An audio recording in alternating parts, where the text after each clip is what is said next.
the Bill Belichick experiment has not worked for the University of North Carolina, as they finished 4-8 in their first season together. So guess what? He's getting fired right on the spot, and I'm stepping in to take over the Tar Heels and turn them into national champions. I have less than 10 seasons to do so, but our side quest is more like a recruiting restriction. We can only recruit players from the Carolinas, North and South, and the states that border it. So that's Virginia, that's Tennessee, and that's Georgia. I can only recruit the high scorers from those 5 states, but the transfer portal is all fair game. It'll be really challenging considering the recruiting restriction, but hey, I'm up for a good challenge. So if you're excited for this rebuild among many others as part of a series where I'm rebuilding your favorite teams until CFB27 drops, make sure to hit that like button down below, smash the subscribe button, and turn on those post notifications to make sure you guys don't miss out. Also, keep on dropping the teams down below. I've been loving all the suggestions you've been giving me up to this point in time. Hell, that UConn rebuild I did was hella fun to do. So if you want to see that one amongst all the others I did, there'll be a full playlist down below in the description so you guys can go check those out. But anyway, with that being said, let's fix this broken experiment. Ladies and gentlemen, I'm about to take over for the greatest head coach in NFL history, as I'm stepping in to take over the University of North Carolina and the Tar Heels. So, Bill Belichick took over in 2025 and had a very miserable season at 4-8, and I'm about to fix that in the coming years. So, their last bowl win was 2019 in the Military Bowl, and before that was 2013 in the Duke's Mayo Bowl. But they haven't had much success as a football program since then. So guess what? I'm taking over for Belichick, but it says here I have a 2-year contract to win 7 games, which is something I'm not going to do in 2025. So guess what? I'm going to do something very similar to the Arkansas rebuild and turn off the coach firing. So that means I can stay the head coach through 2025 and then go into 2026 as the head coach with higher expectations going forward. Let's sign the damn papers, because we're going to get right into fixing this broken experiment. So, I want to be fully transparent about something here before we get started. Since my rebuild videos lately have been feeling a little bit lengthy, I'm going to show the 2025 season results, but I'm going to simulate this all off camera, if that makes any sense. So, it'll be like the North Dakota State rebuild, where I'm actually going to start the rebuild in 2026, and I'm going to do that for all my other rebuilds going forward. Before the transfer portal period, I'm going to show you guys all the recruits that I picked up during the recruiting class period before the transfer portal. So that way you guys can see everything that I did off camera to prepare for the 2026 season. How's that sound? Does that sound good to you? Let me know down below in the comments if I should do that for my future rebuild. I'll see you guys in 2026. Let me work my magic here. Alright, ladies and gentlemen, so we simmed ahead past 2025. North Carolina did finish 4-8, just like in real life, and we're going to have Miami win the national championship, but give a mention to the Navy for making it as a 12 seed, as a military school too, so huge congrats to them. But no Indiana. Oh wait, Indiana got eliminated by Michigan. Okay, so let's see who won the Heisman. It was John Mateer over Fernando Mendoza. Okay, very interesting. We're going to sim ahead, and then once we get to the transfer portal, I'll show you who I ended up picking up over time. So let's see the players leaving, see if we can convince anybody to transfer. Okay, we have 2 persuasions. Okay, there's no persuading playing style on Benjamin Hall, but good thing we were able to pick up we want to pick up a running back under the portal. Okay, CJ Mims, we can try and persuade him back. Okay, no, not a defensive tackle. There's no chance of persuading playing style, or okay, a lot of these guys here have impact, so you know what, let's persuade the freshman here. Let's see. Okay, we got the one freshman to stay at right edge with our other persuasion. Okay, there's no draft results out of North Carolina, but let me show you who I ended up picking up. So, I did get a 4-star at corner in Sidney Lau Lambo. I also got a 3-star gem in Renell Machoud at left guard, and I also got our special teams taken care of, our kicker at punter. But I really only got like special teams guys. But I did end up finding this 4-star late in the season with no offers. This guy could actually be a huge asset to our program. And Nate Holiday, who wants playing time. But as long as we keep Matt Eddy, who's in first place, we'll lock him up regardless of playing style. So let's lock up a visit with Nate Holiday with our 750 hours that we have. Let's get a pitch on, and let's get started with the transfer portal. So, there are a couple guys that I have in mind here that I want to get on here. One of which being my GOAT, Quincy Porter. I want him on for North Carolina just like I've had for 5 other rebuilds in the past. So let's see. Is he gonna be on here? No, he is not. And Micah Ford is not going to be on here either because the playing style is weak. But we do have Kane Udo. We already have 3 running backs. But what other receivers are there? So we're going to have to reset this whole list here. Let's see. Quarterbacks. So but remember, like I said, the transfer portal is all fair game. So if we can pick up a quarterback, that'd be sick. Okay, we can get AJ Brand, who's a pure runner. Perfect. Oh! Anthony Calandria! Someone to put the tutelage with AJ Brand. We could try and get Anthony Calandria from UNLV, who as of 2026 is going to Nebraska, so that would be a huge pickup.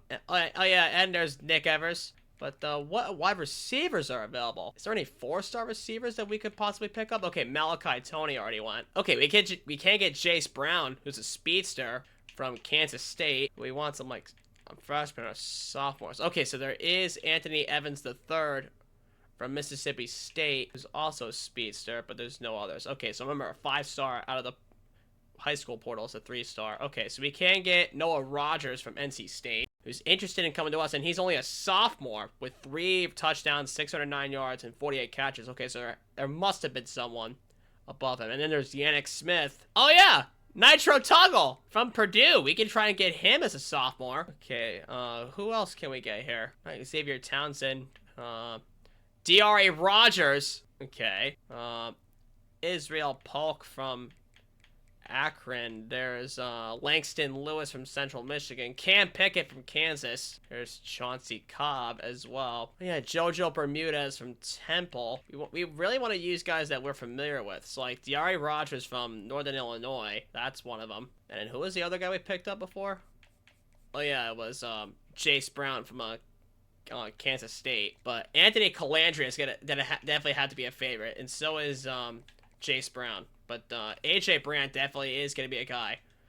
We are very familiar with him. We did use him in Coastal Carolina, so we're definitely going to want him as a backup plan in case Anthony Calandria does decide not to come to us. So let's see. Jace Brown is also on the table. We could send a house on him. And then D.R.A. Rogers also. And then free safety. Please tell me Coy Parrish is there. Yes! Coy Parrish is there! Okay. We can get the guys that we want. We can get one of our guys that we want. And you know what? As a backup, we can get Carter Davis. We're taking Carter Davis as a backup. And if we can't get Coy Parrish, we'll take Carter Davis. And then we have Jelani McDonald from Texas. Let's see. Coy Parrish. Thank God he was available. You know what? We're just going to send a house on him. Make him a favorite. And then put him up at the top of our transfer board. So I don't know how to administer these hours here. So you know what? We're just definitely just going to have to do that to Jordan Hall. And then let the rest take care of itself. So we're definitely going to be rebuilding a whole new team around Anthony Calandria and a bunch of different weapons. Okay, so Calandria is in fact in first place. And Coy Parrish is also in first place. Absolutely huge. So let's see what happened during the transfer portal period. Okay, Calandria is in his top 5. So you know what? Let's try and book up some compliments with him. See if we can get a pitch with him. Okay, Julius Tate. We got a compliment with Calandria. And then Kason Henry has a compliment. Perfect. The bigger priority now is... Wait, Nate Holiday is in his top 5. And he still hasn't been offered by anybody. So you know what? We'll take the hours off of him. And then focus on other guys. And Matt Eddy's still very much comfortable. So he'll commit to the deal breaker, possibly. So we're really locked in on Anthony Calandria, who we have a week 3 visit for. And you know what? If we get it one more, compliment to lock him up. And then we got Coy Parrish as well. And we'll give the hours to the guys who need it the most, like Devin Jackson, who needs to send a house. And then we need... Actually, no, we'll do 2 friends and family on Devin Jackson. And then we have Cam Robinson. Did Carter Davis get offered? He did not. Okay, fine for right now. But by week 4, at the end of the season, we will find other defensive prospects that are interested in coming to us. So Calandria dropped to 5th, and he's in his top 4, or top 5, excuse me. But at least we have AJ Brand, in case we do in fact lose out on him. And then we have a compliment, Jace Brown, who will pair with Calandria. And then Julius Tate's there. Breland is still in first. Coy Parrish is still in first. AJ Brand, we don't want to book a visit for him. D.R.A. Rogers is in first. Okay, pretty much everybody's in first place down the line except for Deshaun Womack. Okay, so brand exposure and playing time. So you know what? We'll try and sell on Womack. It could be. I think Football Influencer is offering the better grade than primetime player, so let's do that one. But hold on, let's see who's comfortable along this race here. Okay, so Tommy Kinsler is comfortable.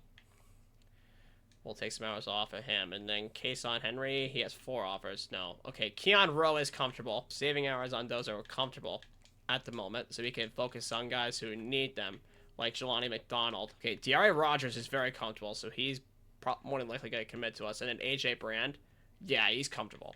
Okay, so Jelani McDonald. Let's see if we can focus on him for a second. Yep, he'll be the final compliment for week 4. Okay, Will Saxton is very much fine. Okay, Adiba Ware has Tulane to fight with. You need that. And then what about the other guys? Coy Parrish has Kansas State to fight with. Malachi Breland has Nebraska to fight with.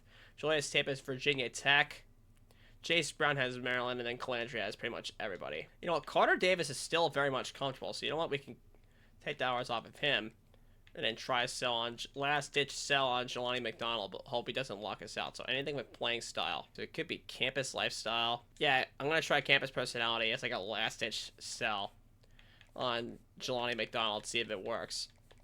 And then by the end of week 4, we should hope that we have pretty much everybody on lock. But hold on, let's see if we can get. We already have visit for Calandria, but hold on, let me see if we can get a sell on him. Deal breakers pro potential. Okay, could be Football Influencer. Yeah, let's try Football Influencer for Anthony Calandria. See if it'll be a last ditch effort on a sell. Okay, we did get Julius Tate as a 4-star commit transfer. That was huge. We lost out on Calandria, so at least we have AJ Brand to fall back on. And unfortunately, the sell wasn't it for Jelani McDonald. And then Deshaun Womack locked us out. Unfortunate, but we're going to have to get some prospects that are first-ranked interested now with 325 hours. But the commit on Julius Tate was absolutely huge on our book. But at least we did get AJ Brand very comfortable. And then Malachi Breland is in his top 5. So we have to get a pitch on him, otherwise he's going to go elsewhere. Actually, no, wait. We can cancel out on Jelani McDonald because he locked us out. And then we can schedule Coy Parrish. Duh. What was I thinking? Right there. You know, let's just do friends and family. Because we have the visit compliments stacked up with him. So we don't let's save the hours for other guys in the portal. But Womack locked us out to a deal breaker. Are you serious? Okay, so we're going to have to find some defensive prospects that are first interested. Wait, we need a tight end. Oh, Michael Smith! Does he have any offers? Let's go! We can get Michael Smith! He helped us out a lot with the James Madison rebuild. Holy shit, we can get Michael Smith! But hold on. Would Lincoln Cupid still available? Okay, he wasn't there. So, good thing we chose Michael Smith. So, we're going to try and lock in Michael Smith. And we need another quarterback. We need a guy who has no offers. So we're going to have to get Khalil Wilkins from West Virginia. And then we need another wide receiver. You can get Ben Black from Rutgers. Yeah, that's what we'll go after. And then, let's see. We need strong safeties. Actually, no. Let's get a D-tackle. We need a defensive tackle. Okay, so this guy, Carlos Hazelwood, who's pure power. Oh, we can get C.J. Mims back. And he also has no offers. You know, we can try and get C.J. Mims back. And then outside linebacker. Okay, Jordan Bass. We haven't offered him. Wait, we need edge rushers. Wait, no, hold on. Let's get a mic. Will Granger, who's first interested from Kansas State that has no offers. Oh, wait. We need one more guy. We need a strong safety. Shoot, what was I thinking? We need a strong safety. Okay, so we have Christian Pritchett, who's a sophomore that is open recruiting that has no hours. We could try no offers. We could try and get that. But we need edge rushers, so we're gonna have to drop somebody. Shit, I completely forgot about Michael Smith. Dude, he helped us out a lot during the James Madison rebuild. He would be a huge pickup if we can get him. Actually, we'll drop hours off of guys that are in first place already that are not fighting with anybody else. So we are gonna need a edge rusher with this next pick. Okay, so we have Nasir Taylor, who is a freshman, no offers. Perfect. That's the one we actually need. So we just gotta hope and pray that we get everybody on our board here. Unless some other team jugs up and makes a better pitch for him. I don't know what we would do here. But all I hope for is Coy Parrish. That's the one guy I want. And Michael Smith, obviously. We got Nate Holiday, our 4-star running back out of high school, who we picked up late in this season, actually. Okay, we did end up getting Matt Eddy. Okay, he'd be a huge center pickup. Then we got Will Saxton at right guard. Christian Pritchett at strong safety. We also got Jace Brown! Let's go! We got a 4-star transfer! Huge! He'll be a great weapon for AJ Brand. And we got Malachi Breland at left guard. Huge. We got Tommy Kinsler at right tackle. D.R.A. Rogers, solid. We got Kason Henry at right tackle, so we're going to move him over. AJ Brand, he'll be our quarterback to start with. And then we got Keon Rowe at left tackle. Coy Parrish! Yes! We got Coy Parrish! So we did get the sell rate on him. Absolutely big. And then we got Adiba Ware at right edge, 4-star. We got Khalil Wilkins to back up.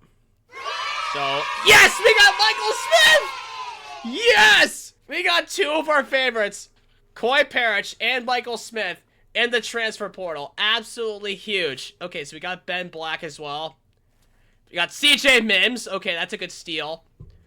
We also got Jordan Bass at will linebacker. We got Will Granger at Mike. Okay, Nasir Taylor. He'll probably be the last one. Yeah, he's the last one. Carter Davis actually chose Penn State over us. I wonder, but we did get everybody except for like 3 to 5 guys on our board. But we had a full board of 35 open. So we got a board of 31 guys out of 35. So let's see our recruiting class. We got the 29th best ranked recruiting class in the nation with 7 4-stars, 24 3-stars. And we got no 2-stars on that board. So it was a great recruiting class overall. And then we ranked 5th amongst the ACC. That's absolutely big for us. We may not have been able to get a 5-star, but we definitely will in the near future. And we're only allowed to play in 3 games this season, so any transfers that come in will be huge for us. So at free safety will be Coy Parrish, who's starting out for us. And then we have Jace Brown, the senior speedster wideout. And then we have Melkar Abu Jaoud at left edge. Caleb Cost at corner. We got Adiba Ware at other right edge. We have Jake Johnson at tight end. And then Michael Smith more than likely will take the starting job. I'll more than likely would want to run a 2 tight end set with him, but we'll see. So at quarterback is going to be Gio Lopez as a junior dual threat and an 82 overall. And then AJ Brand will back him up. And with his development is going to be quite something. Honestly, I could possibly think that AJ Brand may overtake the starting job, but we'll see. At running back, we have Davion Goss alongside Charleston French. And then we have Nate Holiday with normal development as a freshman at a 73. And then at fullback, we have Derek Diggs. Wide receiver, we have Jace Brown. We have Jordan Shipp with star development as a junior. And then we have D.R.A. Rogers, Chris Culliver, and then Javarius Green with impact development. And then we also picked up Ben Black, too. Okay, so who won the starting QB job? It was Gio Lopez for his junior season. Davion Goss won the running back job at an 84. Nobody else wanted fullback. Wideouts, Jordan Shipp won the wide receiver 1 job, and he's a 90 overall. And then Jace Brown became an 87. Ben Black became an 83, who went up 9 overalls to get there. And then D.R.A. Rogers became an 82. And then tight ends, let's see. Michael Smith, 84, just shy of Jake Johnson, who's an 87. And we have a pretty large roster over here. As we go forward with this rebuild, it was really, really tough keeping up with the recruiting restriction while also getting recruits. As we did only get 12 guys out of the recruiting portal all of 2025, especially with the 4-8 record, which made things very, very tough. But honestly, it was all worth it. And it sucks that we couldn't get Quincy Porter once again for the North Carolina rebuild, but at least we got Coy Parrish and we also got Michael Smith. That's one of the more important things. We got a surefire weapon on offense, and we got a surefire weapon on defense. So yeah, everything's right. ACC should stay the same. Okay, perfect. So our conference games should stay the same. Okay, so in 2026, we do have TCU to start with, but it is going to be in Dublin, Ireland. We're going to treat this like a neutral site game and then book it for home, because it is in Dublin, Ireland in real life. So we're going to treat this like a neutral site game. And then we have our FCS game against East Tennessee State. We do not have Indiana from what it looks like in real life. So we're gonna, do we have Clemson? We do. Okay, we're gonna have to book Notre Dame. Okay, Notre Dame is on here. Okay. Pittsburgh on here. Duke on here. Syracuse on here. Miami on here. UConn is not on here. Louisville is. And then Virginia is on here, and NC State is on here. So we need to switch Indiana out for UConn. We could possibly get Notre Dame on for earlier. So you know what? We're going to make that open for right now. And then see if we can get UConn for... Okay, we can. Okay, we can get UConn for the later game. And then we could possibly take the bye week and then do Notre Dame right there. And it's going to be home for that one. And we are at UConn. Okay, so our schedule is looking pretty accurate. Yep, it's pretty accurate up to this point. Alright, so let's set up our recruiting board. We have less hours than we did before, but we can at least still go up to some 4-stars, preferably within our recruiting restrictions. So let's try and get some 4-stars here. So we got Kevin Blunt from North Carolina. We have this athlete who's a power edge rusher out of Virginia. That counts towards our states. And then we have Bryce Toll, who's a quarterback. Then we have Donald Haney from North Carolina as well. We have a D tackle, who's a position in need. We have contestant specialist. We already have a wide receiver. Let's see. Okay, right guard from North Carolina. We're definitely going to need that. Running back from North Carolina. That's a huge plus. James Eason. Corner from North Carolina, easily. And Nempali. I don't even know how to pronounce that. Oh, wait, never mind. He's from Maryland. Never mind. But we can't get Taylor Cornell at left guard. Okay, we got another corner here from Virginia. We don't need that. Okay, Delaware. We don't need that. Maryland. Okay, Virginia. Will Backer. That's a huge plus there. Manu Ramos, right edge from North Carolina. Okay, huge. Running back from North Carolina. Okay, that's a plus. Will from NC. Okay, we got a Mike, but he's from Maryland.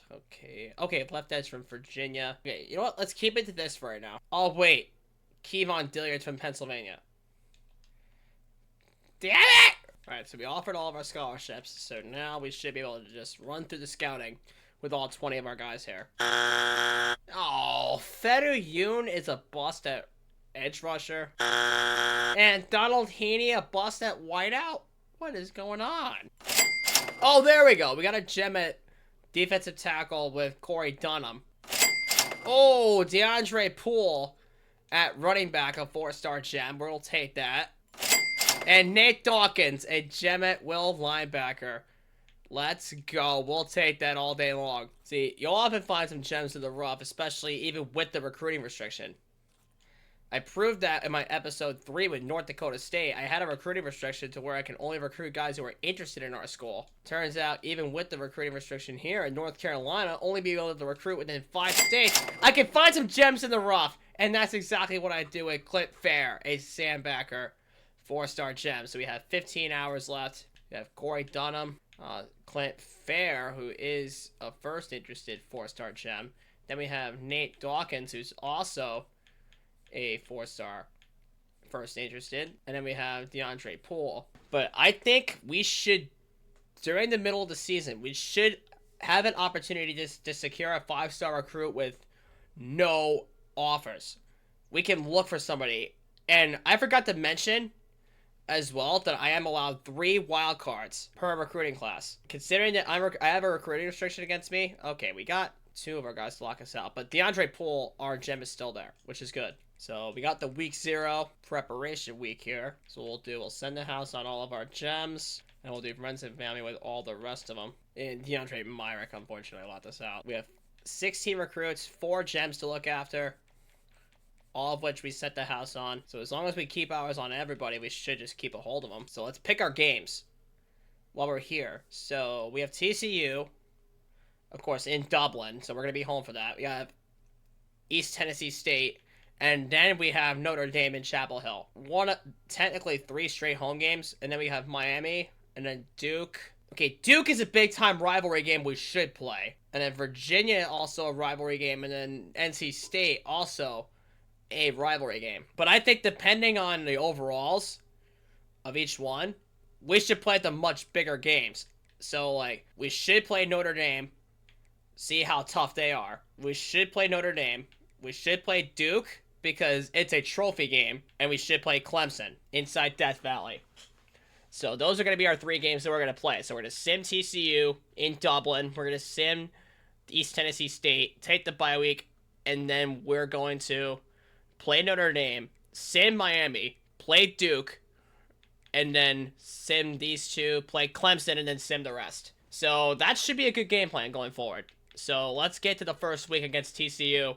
Check the and obviously we're going to have to check the overall matchups as we go, because all the overall matchups will depend on everything here. And we got 2 more lockouts. So TCU, okay, Taylor Cornell locked us, and then Joe Witten locked us. We got 50 hours back. So now what we could do is turn our attention to guys like James Eason. And we have a couple guys that got dropped, unfortunately. So we'll put the DM on Bryce Toll, and then we will put the DM on... We need edge rushers more than anything, so we'll put it on Ty McLeod. Okay, so TCU. Let's check the overall matchup from here. Hopefully we can sneak a win past them. Okay, yeah, we should be able to sneak a win past them. Because we're treating this like a neutral site game, we did put it at home, despite everything. So we'll sim ahead past this game, and figure things out from there. We did beat TCU. Okay, so our supposed neutral site game is done with. And Diari Rogers ended up winning Offensive Player of the Week for the ACC, which is really good. So now we're getting into East Tennessee State, which is our FCS game. East Tennessee State is our FCS game. So now we can start booking some visits here. Starting out here with Nate Dawkins. So we're going to have to play Notre Dame and try and beat them. And then the rest of these games are going to be simmed. We should try and get him on, I'd say... Okay, Syracuse... Okay, pretty much everybody here is a higher tier opponent or a same tier opponent at this point. And Syracuse is ranked this year. Interesting enough. So we will put him on for the Syracuse game. And we do get the reveal right away that it is clocked in, so we'll do a sell. Okay, we got DeAndre Poole, who I think we should put on for the... Wait, did Nate Dawkins get offered by Georgia? I forgot to check. Did Nate Dawkins get offered by Georgia? No, he did not. Okay, perfect. Let's see.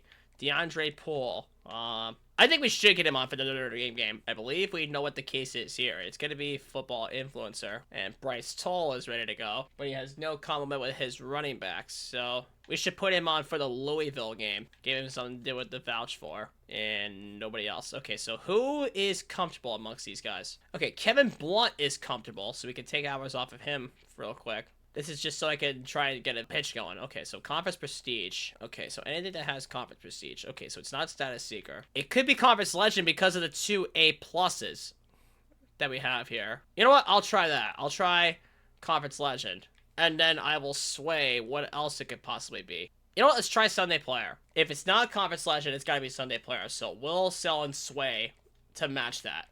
And then Kevin Blunt is, in fact, comfortable. So we'll keep a hold of that. And then we will... sim past East Tennessee State.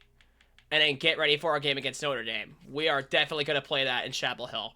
Okay, so we got more top 5s and more visits to schedule as we are going to beat East Tennessee State. Perfect. So now we got the bye week to lock in some visits and lock in some sells. Okay, so let's see. Clint Fair, our Sam, a linebacker, is a competitive for the Syracuse game, so we're going to have to put him on for the NC State game. And he has all 3 on lock here. So we know that it is gamer. And he is a complement with either or. But we'll put him on earlier. We'll put him on for the Syracuse game as a complement. Okay, it was revealed to us that it was Conference Legend. Okay, that gives us a perfect opening to capitalize. Even though we did drop on Bryce Toll to Tennessee and NC State. But we did get the pitch revealed, which was perfectly fine with me. Okay, so Kasim Cahill has NC State ahead of him. So we want to get the complement earlier. So we'll do... Syracuse, who jumped up to 21st ranked, from what I just saw. Is it competitive? Okay, so we are going to have to put him on for the Miami game, even though it is going to be a loss. Okay, Ty McLeod. We're going to have time to try and get it off here. Actually, I think we should be the first to schedule a later visit. So you know what? We should book him for NC State, take the risk, and hope for the best. And then Mike Curl is second behind Virginia Tech, so I think we should get him on for the Miami game. So if it's not any of the championship contender proximities, if it's not grassroots, oh yeah, Star Search. Completely forgot about that cell. So we just gotta hope that any of our gems will survive this bye week here. And so far, none of our gem defensive players were offered by Georgia, which is good. Which is a good sign. Because Georgia don't need any more defensive prospects here. So the lack of ours is definitely pushing us behind. We're going to need to lock in for this Notre Dame game. Especially at home in Chapel Hill, we want to do something here. But why is there a deal breaker? Okay, Notre Dame's 4-0. Oh my... Why playing style? Oh my god, why goddamn playing style, man? And Khaled's locking us out to playing style too. Are we allowing too much on defense? Is that why he's locking us out here? And that's 2 gems that are locking us out right now. But I really do hope with this Notre Dame game we can try and get some hours on anybody else here. Okay, so Blunt is comfortable. We can get friends and family to him. And then D'Imperio is comfortable because he could also be star search because he is also a proximity to home deal breaker. We want to get 50 on all of our guys down here, but I don't understand why the playing style deal breaker is such a big deal here. But we got 50 on all the guys that need the hours, but we're going to go ahead and play Notre Dame, and we got to hope to get by in Chapel Hill. We're going to get into Notre Dame as our first playing game of the year. All right, we are here in Chapel Hill for the first game of the 2026 season that we're going to play as we take on one of the best teams in Notre Dame. So this is going to be scary. Alright, so we are going to have Gio Lopez in at quarterback. But let's see how we go here. Okay, that's a pretty good block for... Oh my god! He's out! He could be out first play from scrimmage! Oh, so close. But our tight end... Wait a second. Our starting tight end got hurt. Which means we could use Michael Smith. But that was a big run on the first play from scrimmage. Okay, so Gio Lopez is a left-handed quarterback, which is something I'm not used to. Okay, so Smith has that wheel route here, so we could flip it down here to the slant. Okay, yeah, we're just gonna give it to Brown. Okay, that's a good first down for us. All right, Michael Smith is open on the drag. Michael Smith! That's the first touchdown of our rebuild, courtesy of Michael Smith. And the Tar Heels are on the board first. So let's see what this Notre Dame offense could do. That's CJ Carr toasting us really hard. Okay, it looks like Jake Johnson. No, that's not Jake Johnson. There's no tight ends in this set. All right. We're going to dump it down to D.R.A. Rogers. Hope he makes all the cuts he can. That's a nice double cut for a first down by D.R.A. Rogers. I'm not going to try and do too much on the crossing routes if we can. Okay, yeah, that is a big work on the defensive tackle. Actually, that was more like an end playing tackle, but I don't even know. But anyway, it's second down and 14. Oh, behind the defense. That's Ben Black. Ben Black off to the races. Inside the 16. Huge play from Gio Lopez. And we got first down in the red zone already again. Okay, so... yeah, the backer's sitting pretty, but Gio Lopez is going to take it himself for the touchdown. All right, so we're fighting back against this Irish defense from what it looks like. And, okay, they seem to be playing perfect. They're matching us and are killing us with time of possession, man. Oh, Michael Smith. Behind the defense. Get a block. First down. All right, third down and 12. Okay, set the blitz, which means we're going to have to hit D.R.A. Rogers over the middle. First down. We have 8 first downs compared to their 6 right now. So our offense is actually putting in some work here. Okay, you know what? We could possibly get Jordan Shipp to match the fade if we want to. But we'll see if the safety locks up. Okay. Slow getting out. But hey, we got it! We got it! Jordan Shipp for the touchdown on one of my famous deep shots from Gio Lopez. Let's go, guys. That was huge. And finally, we get a stop on D. We just got to stay perfect here. We can't get overzealous. We have a minute 32 left. Okay. Oh, behind everybody. That's Johnson. That's a good read for the first. Gio Lopez already has 175 yards passing. So, if honestly, if we could get him some rushing yards, too, that'd be really sick. As we're going to just go check down Charlie. At least we got the ball off. Okay, the safeties are looking like they're playing deep, so we're not going to test the deep shot here. Okay, sending at least one blitzer. Okay, the defense got launched up. as we're going to hit ship again. And if anything, we could try and kick a field goal to go up by 10 if we have to. But we do have a minute 10 left, so we're going to use the majority of this clock while we're ahead. So we'll get 2nd down and 8. Okay, we're just going to dump it off to Jack Johnson. And Tommy Kinsler, no! But good news is we do have 1st and goal against this Notre Dame squad, so we'll see how things go here. All right, we're just going to give it to Goss. Get off me! Get off this man! Davion Goss for the touchdown to go up 28-14. And Notre Dame can't do anything with that drive, but they do on their first drive of the second half. So we just got to stay perfect. We've been doing so well here on offense with Gio Lopez. We can't just jinx ourselves now. So, okay, you know what? They're dropping back everybody. You know what? We're just going to give it off to Jack Johnson on the hitch route as we're going to take the 1st down. Oh, I forgot his name is Jake Johnson, not Jack Johnson. I'm thinking of the hockey player from the Blue Jackets, Jack Johnson. I don't know why. Every time I hear that name, I always think of him. All right, so we're going to give it to Jake Johnson. And we're just going to maul him over. Okay. Jesus, he got hit hard. All right, I don't like the feeling of running trap here on a 5-down lineman set, but we're just going to have to trust our line here. Hope they hold up, and we did get 2 there. And we are in field goal range, so we can kick it if we have to. You know what? Even if we do throw an incomplete pass, we can still kick a field goal. Maybe even try to get it centered here. Okay, step up in the pocket. Gio Lopez! Just don't fumble now. Perfect, we got the 1st down. God, I do love my dual threat quarterbacks. Gio Lopez being one of them. I think this is my first time ever using him. I didn't even pick him up out of the transfer portal. Ever in this rebuild series at all. So this is my first time ever using him. And he's got some stats, man. Step up. Take off, Gio! Hold on to it. 1st and goal. So we're going to peek the slant and then peek the in route with Brown. We'll see. Okay, yeah. Dave read that perfectly. Jesus H. Christ. All right, 2nd down. Okay. Oh. We're going to give it to Goss. And get back up to the 4. At least we got some yardage off of it. It wasn't a smart run, but honestly, we'll take any gains we can get at this point. Okay, they're showing 1, 2, 3, 7. No, 6 down. But they dropped 3 into coverage, knowing that we were going to pass. So you know what? We'll just step up in the pocket. Take off with Gio for the touchdown. Gio Lopez, 2nd rushing touchdown, and we're up 35-21. And, dude, we are pulling through right now against the 16th team in the nation in Notre Dame. So you know what? We'll be a little bit more creative. We're up by 14. So you know what? We're going to change the play. We're going to put Ship on a fade, hoping the safety doesn't collapse over. Okay, to set the blitz on the safety, that means Jordan Ship can possibly get open. Okay, never mind. He batted it away. To be honest, thank God that wasn't a pick. I saw the press on man coverage, and I thought I could take a deep shot, but they aligned the safety over, so I'm not going to be as confident now as we're going to hit Holiday, our freshman, for the 1st down. We're finally going to get Nate Holiday in some playing time. We're up by 14 points, so we can always slow down the tempo a little bit without forcing anything stupid, as Gio Lopez is going to take off, and we are going to get up to the 40.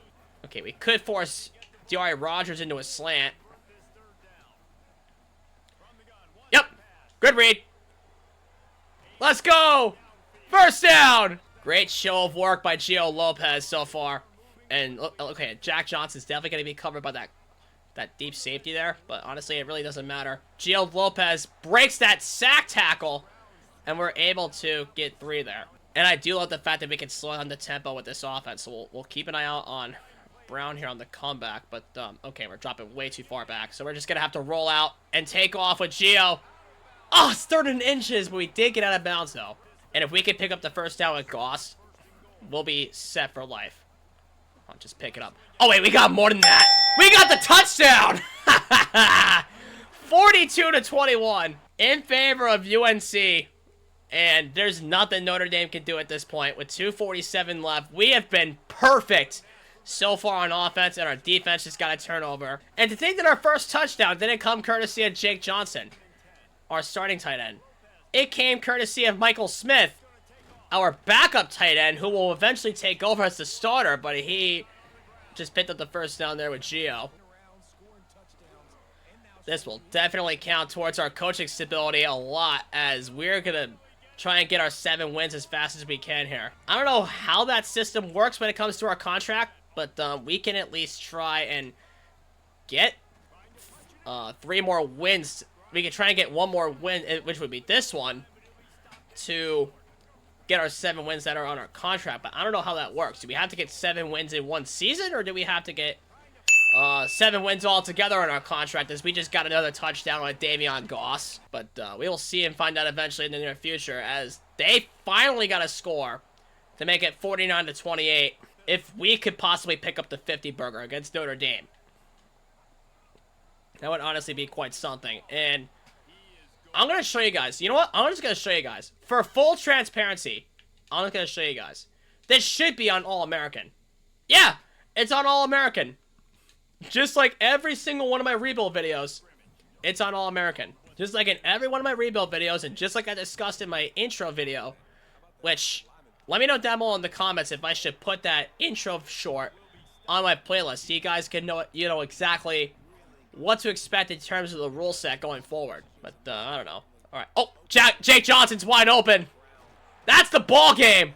First down. Look at this rushing touchdown total by Terrell Mitchell. Our old Bowling Green standout leads the country in rushing touchdowns with 8 so far through however many games they played. That is amazing, as we're going to beat Notre Dame 49-28. As we got our first commit with DeAndre Poole, our 4-star gem at running back. I gotta hope. Okay, Miami did drop as they did lose. Okay, and we are in Chapel Hill for this one too. So we're gonna put DeAndre Poole as our first commit on top. Okay, so Ian DiImperio has a complimentary visit with, I believe, the Louisville game. So it was a pro potential. Yeah, and we know what his pitch is, so we can try and get that off. Okay, we got 50 hours on those who need it. F playing style on a Mike linebacker. And surprisingly, Georgia has still not offered him. So, you know what? If he gets to his top 5, without the deal breaker being fixed, we'll just drop him. And then, same goes for Nate Dawkins and Clint Fair. Dawkins is in his top 3, but if he drops, we'll drop out on him. And then if he drops before he gets to his top 3, we'll drop him too. Because of these deal breakers. Because we cannot have this going forward, as we're going to sim past Miami and then get into possibly our biggest rivalry game of the season against Duke. But I think Miami may be ready to hand us our first loss of the year, but we'll see. Yeah, I would expect a loss to Miami. Miami's just too damn good. Okay, but this is the game we need. The 7th ranked Duke in their house. So we are going to have to stack up big time. Okay, the deal breakers did in fact get fixed. It's huge because we can lock in on some sells. Okay, Bryce Toll is in a recruiting battle with Tennessee, and he doesn't have that until the Louisville game, but he has the visit week with Tennessee as well. I think we may lose out on some guys here. But Dominique Bilbo should still be comfortable, but we need the visit hours to come through, so we are going to have to get the hard sell on Nate Dawkins to try and jump up on him. A win against Duke would be huge for Nate Dawkins, and same goes for Clint Fair. So we're going to have to play against Duke if we want any chance at this. So how bad was the Miami game? I got to see. Okay, it wasn't terrible. 27-20. The Miami game wasn't terrible. We only lost by 7 points. It would be fair because they only did jump up by 2 ranks. And Notre Dame didn't drop out either. They got 21st ranked after that. And they did win to put themselves back up there. So now we have 7th ranked Duke. And Clemson is out of the race. Wow, so Clemson lost twice. So it's looking like our path to victory could be against Louisville. So we're going to play Duke, sim ahead past these two, possibly sim past Clemson, and play Louisville, barring any injuries, possibly. And then we sent TCU to an offensive shootout, 56-46. Wow, 21 points in the first quarter, 14 in the second and the third, but TCU tried to come back and score 22 points in the fourth quarter, Jesus. But I'm surprised our defense was able to hold up in the doubling game. And then we beat East Tennessee State 45-0 because it makes sense. So a win against Duke would absolutely be massive. I don't know how they got the 7th seed as a 79 overall team. Okay, now that we're on the away side, let's actually check the uniform combinations for a second. So, you already saw the home uniforms for North Carolina against Notre Dame. So these are the homes. The away uniforms we have here are looking pretty nice. The all white, clean looks. And then we have the home throwbacks that we could bust out. We could probably break those out for the for the Victory Bell. Okay, we'll see. And then we have the away throwbacks, which you already saw for the national championship against Kansas during our rebuild series. And then we have the all sky blue options, the away options with the baby blue pants, and then we have the throwback options, the away options, and that's basically it. And then we have Duke, yeah, with these. Actually, I think we should have Duke rock the black ones for the Battle of the Victory Belt. And then we will have North Carolina rock the away throwbacks. All white look. That would be really sick for this game. Let's get into the Battle for the Victory Belt. One of our many trophy games that we have during our rebuild series. Alright, that's the Duke Blue Devil. And we're going to fight for the Battle of the Victory Bell against Duke. And I'm surprised we are breathing through the pulse right now. Okay, they're sending the blitz. We're going to hit Jake Johnson over the top. He's going to hold on to the football. And Jake Johnson, get to the other side. Nice. We're going to get up to the 16. That's a big gain of 45. How huge was that gain? That was a big gain right there by Jake Johnson. Okay, so. Okay, we may have him again. That's Jake Johnson. Touchdown, Tar Heels. For the first score of the game here at Wallace Wade Stadium. And they're going to punt it right to us. I mean, you would expect a loss to Miami because of how strong they've always been. Even though they are the 11th ranked team in the nation. But, a Duke team that's a 79 overall team. A team that we should beat for how our overalls are. Okay, they sent the blitz. Hopefully. Okay. Over the top. That's Jordan Shipp. First down. Remember, guys, in real life, Duke is the reigning ACC champions. But they got notched out of the playoff by James Madison, who we rebuilt before. So, once again, if you want to see the full playlist of all my rebuilds, they will be down below in the description. That should be pass interference. Like I was saying, they're going to be down below in the description, so you guys can go check those out. Okay, that's a wide open hole. They dropped the backers. You're forgetting that Gio Lopez is a dual threat quarterback, and that's a first down for him. Okay, they're running man. They're pressing up on Rogers and Shipp, so who knows? Maybe they could cover the screen pass here, but we'll see. Okay, they didn't cover it. Okay, so we got the... Okay, we got all the blocks in the world for Davion Goss. That's a first down. We got 6 of them already. And I just noticed Duke has Deuce Knight. Okay, so the Auburn transfer really had it going for him. Okay, yeah. Okay, that's a deep shot towards the end zone, and I just hit the wrong button because of the pressure. So, yep, that is Gio Lopez's first interception of my time playing. And despite that, we were still able to get them to punt. Okay, he's got trailers behind him. Come on, get up there. Let's go, Davion Goss. Nobody can guard Jack Johnson. That's a first down. Let's go. And I really need to learn his name, man. His name is Jake Johnson, not Jack Johnson. Let's go. Okay, that is, again, Jake Johnson. I really need to get familiar with his name. So I'm trying to hit him as much as we can before he leaves in place of Michael Smith, so I can really learn his name here. Yeah, there was nothing for Gloss there. So, you know what? We'll just punt it and we'll pin them to the back of the end zone somehow. Oh! Turnover! Let's go! We're at the 6-yard line. That's a huge turnover. And that could potentially set up a score if we can gain any yardage. You know what? Yeah, I was going to say, let's check out of the formation for a minute and try and work something new here. Okay, they're trying to send the blitz and the pressure, but it's not going to matter as he's going to hit Chase Brown. Get in the end zone for the touchdown. Okay. Okay, they only hit the field goal, though, so not really going to matter for Duke anyway. We're just going to run it out into the second half, up 14-3, but we'll just ride it out here. Yeah, it's smart to run the football. And honestly, I don't care if Gio Lopez throws a pick here and gets sacked, but we'll see. We'll just take the deep shot. We'll see how things go. Downfield! Okay, yeah, that's fine. We just chucked it and hoped for the best, but we're going to be up 14-3 anyways going into the second half. Okay, lots of pressure coming. But at least Gio Lopez has the blockers since he's able to get to the 47. Okay, wait. He's pressing. So you know what? We're just going to match up on... Okay, never mind. Jordan Shipp has that second high look. Okay, I was going to toss the fade for... What's it called? Jordan Shipp, but that second high look really prevented me from doing so. But we'll take the slant here for a first down for him. And I'm so proud of our line for giving me the blocks.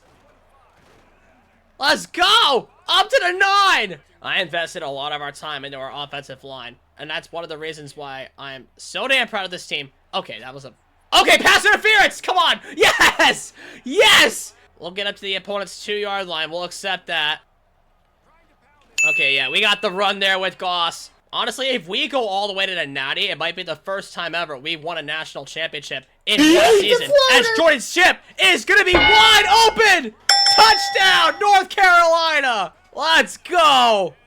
One of my famous deep shots pays off for him. And it looks like they are not going to get anything. I think they tried to go for it on 4th down, but they didn't get it. Oh, what a run there by Davion Goss. Get over here! Oh my god. Of course, you go figure it'd be a bootleg that we had in the run. I mean, I can do plays like that because, you know, we're up 28-3. I'm not going to try and pull an Atlanta Falcons, but, you know what, I can always see how they do, you know? Okay, we're going to give them the benefit of the doubt. They did get the touchdown, but they failed to collect the onside kick. So we'll just play our offensive playbook the way we want to. Okay, not with that play. They sent the blitz. Okay, that was a nice corner out. Wide open! De'Ari Rogers! Touchdown! North Carolina! 35-10.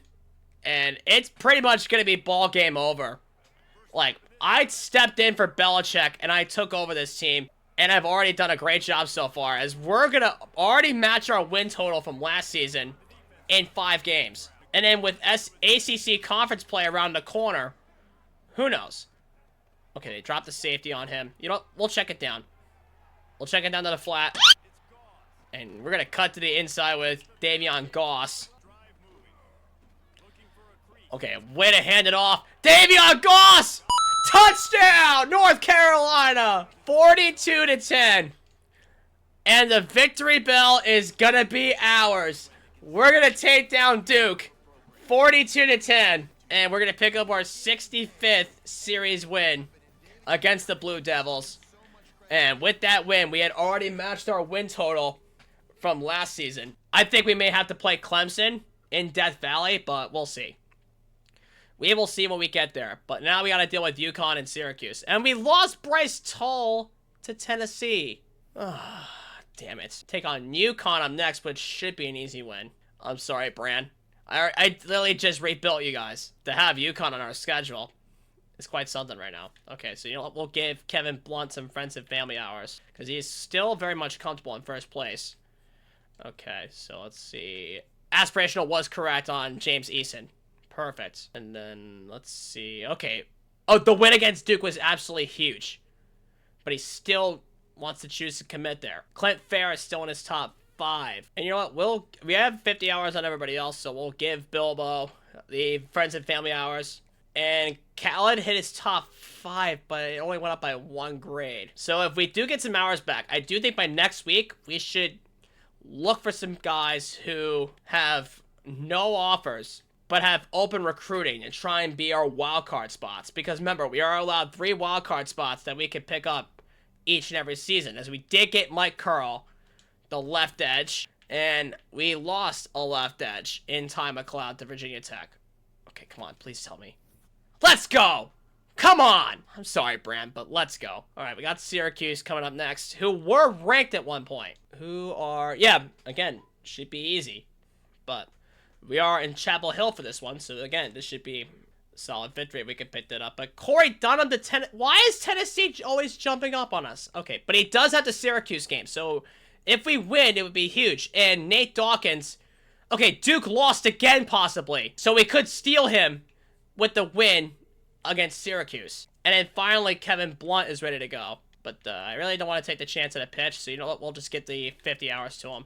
and just try and lock him up. We did pick up Mike Curl at left edge, so that's a decent pickup. So now what we could do is use some of our 75 hours to try and find some guys who are 4, maybe even 5-star with open recruiting as part of wildcards. Okay, we can get Chad Weeks, who only has 1 offer from Michigan. So basically all the 5-stars. Okay, he is open, so we can try and get him away, and he is a Mike linebacker. So as long as Georgia doesn't offer him, we should be fine. Okay, so what about 4-stars? Okay, we got a Will linebacker, Bruce Drango. He's in his top 8 with only 1 offer from Pittsburgh. And he does have a Florida pipeline, so he would be considered a wild card. I think Zach Dillard should count towards our pipeline, even though he already has Maryland offered up. And he is in his top 5. Not going to take the chance on that. Okay, Chad Weeks is going to be one of our wild cards because he is a pipeline. And yep, you go figure. He is a gem. And he is open recruited, and he only has 1 offer from Michigan. So we're going to put him up to the top of our board and favorite him, as he is a 5-star. So what about the other guys? Okay, never mind. We don't have any hours. So we got to see if they stick around. So we have some visits up for this game against Syracuse. So if we win, we land them. And it's in Chapel Hill, so keep our fingers crossed. Okay, I think we may have got him. Yep, we got him. We definitely... Wait a minute. Hello, darkness, my old friend. We got Nate Dawkins, but we lost. We lost 22-13. They had better total offense, and we lost a fumble, probably late in the 4th quarter while trying to come back. And they scored 16 unanswered points in the 2nd quarter, and they never looked back. But I need to know now. Was there any injuries? 2 of our offensive linemen got hurt. So our offense was absolutely hindered. And now we're going to have to go to Clemson in Death Valley, who are very evenly matched, but that defense is going to be trouble. But they do have an 84 ranked offense. I just don't know how that would happen. But we did get another gem at 4-star with Nate Dawkins at will. And yeah, because of the loss, we may lose out on Corey Dunham. And Kasim committed to NC State. Corbin Storr committed to Penn State. Dominic Bilbo ready for a visit.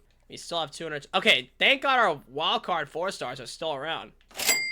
Okay, we at least did get another 4-star gem in Imari here at right guard. So we got 3 4-star commits so far. So I guess now we can try and pick up on some 3-stars in case we do lose out. So we'll start here with Matt Urban at will linebacker, and then Jalen Platt at tight end is definitely going to need to be a hole to fill, and then we need a hole to fill at quarterback as well. And then we can get Baraka Pena, who's a pure runner at quarterback, just like AJ Brand. Or we could get LaMichael Abraham, who's also a pure runner, but he has 1 offer. So I think Pena is going to have to be the move. Okay, so we'll offer them both scholarship, all 3 of them scholarships. And you know what? We'll only scout the 1 of them, which is probably going to have to be our quarterback, Baraka Pena. And he's a bust. Never mind about that. So we'll have to get some hours back. And then we'll potentially scout these 2 3-stars here. But meantime, Clemson. So let's look at the team schedule and decide if we play Clemson. Okay. I think we sim Clemson now, because Louisville did jump up to 6th ranked. So I think we jump in to play Louisville and then sim past Clemson. Who knows? Maybe we could get the upset in Death Valley. Maybe we could recover. And then we're going to have to play Pittsburgh, of course. And then we have our 2 rivalry games in Virginia and NC State. So obviously Louisville's at the top of the conference. And then we have Florida State. Miami is there too. Cal is there. Duke is 4th ranked and they are in 6th. Not even making the conference title game. And then we have us here, and then Stanford down below, and then Virginia and NC State below us. And then Clemson is just near the middle. Okay, so we're getting ourselves into 2 easy rivalry games after Pittsburgh. I think it's a good decision here. I want to save my final playing game for the ranked one, which is Louisville. And good thing we got the Victory Bell game, and we got the Imperio. Yeah, we lost to Clemson. So now we're going to have to play and beat Pittsburgh on their home turf, which should be easy. But then again, we did lose to a team like that before in Syracuse. Okay, our 5-star did in fact jump up to 2nd, and then okay, thank God Georgia didn't offer Imari here. Okay, so that's perfectly fine with me. And then we got D'Imperio at right guard, be a 4-star commit. So now we can scout these 2 guys down here. And Jalen Platt, are you serious? Another goddamn bust of a 3-star. Unfreaking believable. What about Jaren Jackson? Okay, Jaren Jackson, we only had the 1 offer. Okay, that's fine. And then, you know what? Let's just look for more, like, 3-stars that could potentially fill out our needs here. And you know what? We already got more 4-stars that we know what to do with. So you know what? Let's look for some more 4-stars here if we can. Okay, they all pretty much have 1 offer, but we do need a wild card. And I do think that Ronnie Chabera at wide receiver could honestly be a good wild card here. And we already lost out on a tight end, so we are going to need a tight end. There's no chance of getting a 4-star, so we might as well just get a 3-star tight end. It's not a bust. Okay, we could get any one of these 2 guys here. We could get Josh Gooden and Jamie Morris, but I do think Jamie Morris is going to be the guy to try and chase after, possibly. So our board is fine the way it is. We got 4 4-star commits, which is already way more than what we had last season. So we're going to have to hope that we beat Pittsburgh so we can be bowl eligible going into our ranked game against Louisville. Yes! Let's go! We're bowl eligible. We're going to beat Pittsburgh. Thank the Lord, as we're going to get into 5th ranked Louisville. So if we win this game, it'll absolutely be huge for our stock. It would give us a chance to be 5-3 and then possibly be around here. Okay, Miami did lose 2 straight games, so they are 7-3. Okay, so Miami dropped out. Florida State still keeping the momentum. Duke is still trying to fight back, even though we crushed them before. And then Clemson is already back up in the ranks after beating us. And then Pittsburgh definitely dropped down low. So did Virginia. Okay, yeah, Virginia, we should easily beat them. And then NC State is actually just trying to make a fight back. Okay, so you know what? Even if we make a bowl appearance, I wouldn't even be mad. We will check the recruiting board once again. And then Chabera, a lot to said already. And then we have Matt Urban. And you know what? We will start the NC State game. So everybody's either got 50 or 40 hours. Okay, so Chad Weeks. Still trying to compete with Michigan for Chad Weeks, one of our wild cards. So if we get all 5 to commit, we'll have 9 4-stars. But now we have the ultimate test. Louisville.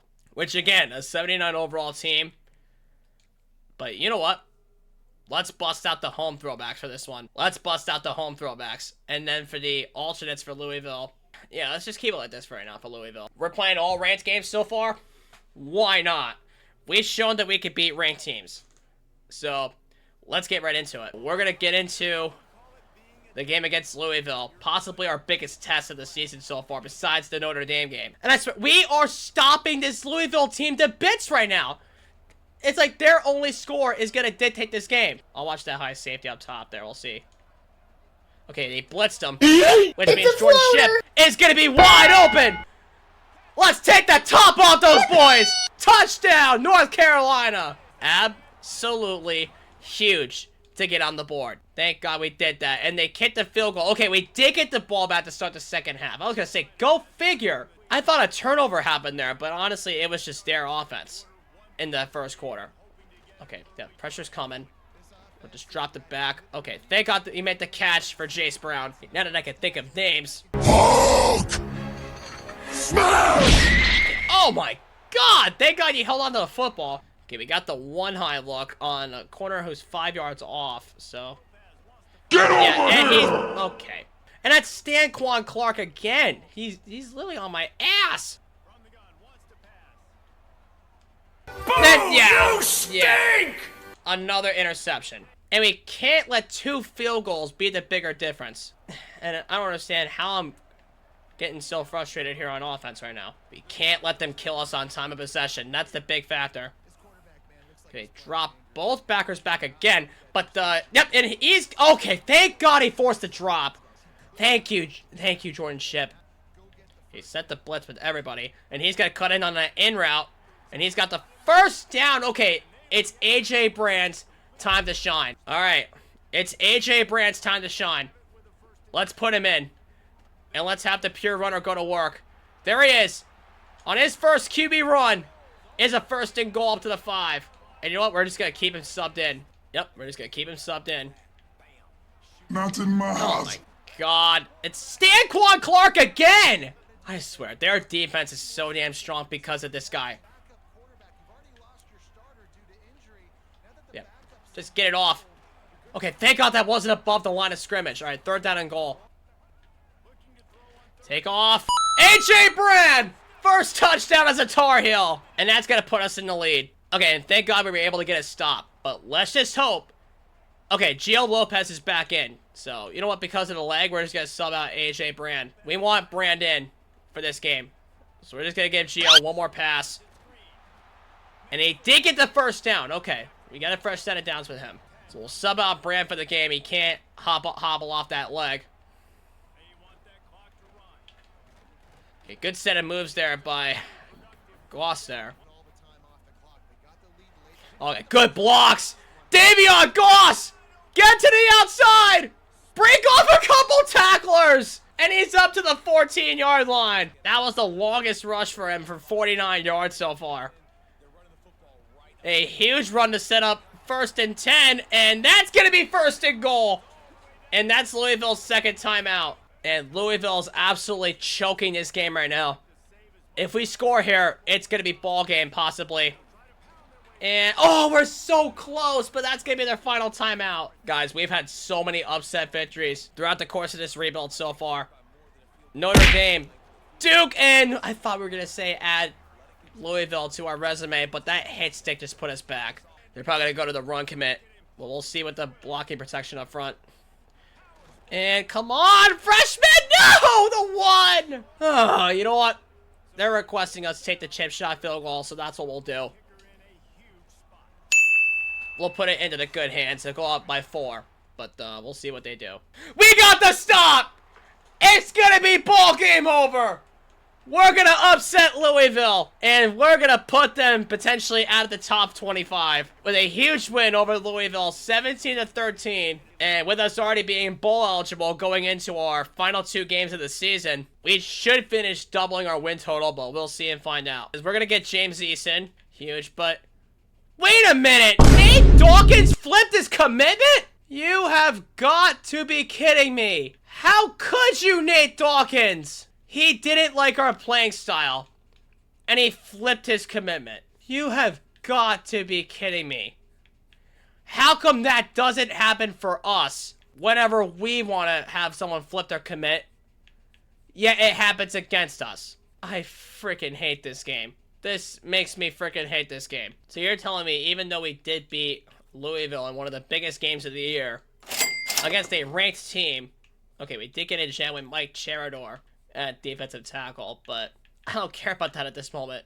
That's just disrespectful. That's like smacking me in the face and say, take this job and shove it. So now we're gonna have to go into Virginia, who are 2-8, hoping they don't upset us. Okay, good. We did beat Virginia.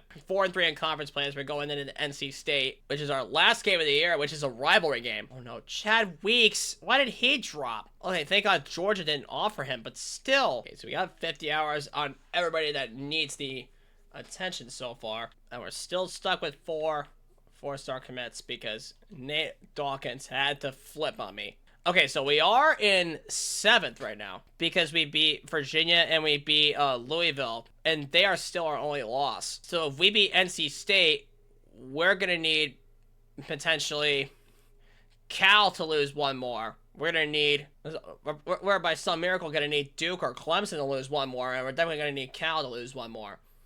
And then we're going to need Florida State to lose one more. But the tiebreaker is conference record, and Florida State has the better conference record. So we are out of the race for the conference championship. But we are at least going to double our win total from last season. And we are going to be bowl eligible for the first time. And we did get one of our 4-star commits in Kevin Blunt. And another one in Dominique Bilbo at right tackle. And another one in Matt Urban, a 3-star. That's all 3 of the commits right there. And we did beat NC State. And would you look at that? We got our first rank. We're 25th ranked in the nation now. So we may be out of the conference championship game as of this moment. But the good news is we achieved a strong conference rank. And we achieved a very strong first season, going 9-3. Okay, so we did get another 3 commits. 2 of which being 4 stars. one of which being a 3-star. So that's 7 commits total, and our 5-stars still on the table, with Michigan leading the pack right now. Okay, so Michigan really does want Chad Weeks. So all we can really keep an eye on now is the recruiting. Yeah, so the teams above us were Duke, Miami, Clemson, who are back in the top 15 picture, and then Louisville. But honestly, it was a good thing that we played those ranked games when we did, because winning in a ranked game is always big. It'll give us a strong championship contender promotion, at the very least. Chad Weeks is already ready for a visit, but Coach Prestige, Conference Prestige, what offers that? We could attempt a hard sell here. Oh yeah, status seeker. And we got our contract extended. Thank the Lord. Okay, so now we can turn the coach firing back on. See, to stay safe, we wanted to turn the coach firing off so that way we can try and stay safe with a 2-year contract. Very similar to what we did for Arkansas. But now that we proved ourselves, we can turn the coach firing back on. And we got our contract extended to another 5-year deal, and our goal now is to make a bowl game, which if we keep on progressing, we are going to do. We did get Jamie Morris at tight end. It was Louisville that won the ACC, and they're potentially going to be in the playoff. Yep, we're going to watch out for them, as well as Clemson, as they are at the 11th seed, and Louisville is a 6th seed. North Texas, shout out to Drew Mestemaker. And then we got to watch out for Duke, who is the 5th seed. And it looks like John Batier is going to be a 2-time Heisman Trophy winner. You go figure, he'd be a 2-time Heisman winner. And our bowl game is the Gasparilla Bowl against our old mates Arkansas. Our old mates over at Fayetteville, the Arkansas Razorbacks. This is going to be our first bowl game, but unfortunately we lost Jaron Jackson. But we did get another 3-star recruit, and we still are keeping a hold of our 5-star. And then we have our 3-stars down below, including one of our gems. And then we have one more 4-star that's on the... Oh, my... Okay, that's Georgia. Looking to jump up on us as a 4-star guard, which I'm surprised, because their offensive coordinator has not the recruiting tactics needed to be asked in any offensive categories. I don't know why, but their defense could steal anybody. But anyway, Arkansas. This is our first bowl game against our old fellas in Fayetteville, Arkansas. So let's get ready to tussle in the Gasparilla Bowl, and let's put up our first double-digit win season, shall we? All right, it is the Gasparilla Bowl between the UNC Tar Heels and the Arkansas Razorbacks, our old friends. So let's get rocking and rolling. Oh no, no, another damn tip drill!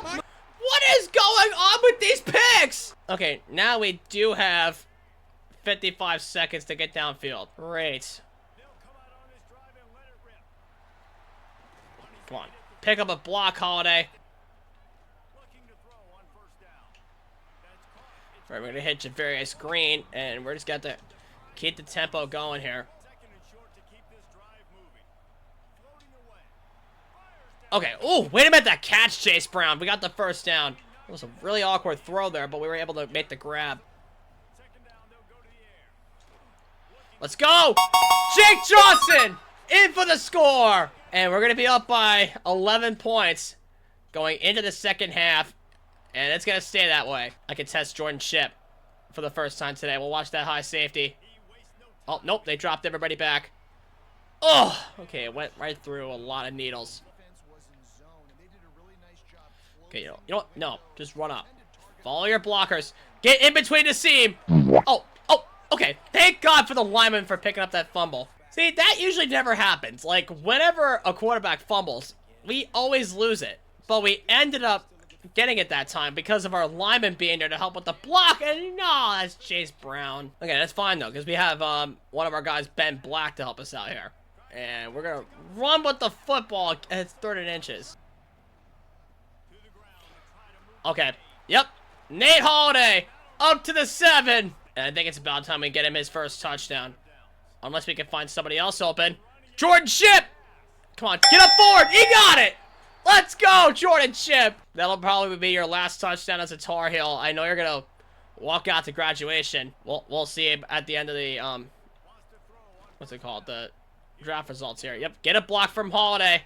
And he got another first down. And the fact is, which is a good thing, we're going to have Gio Lopez possibly for one more year. We'll just watch that safety.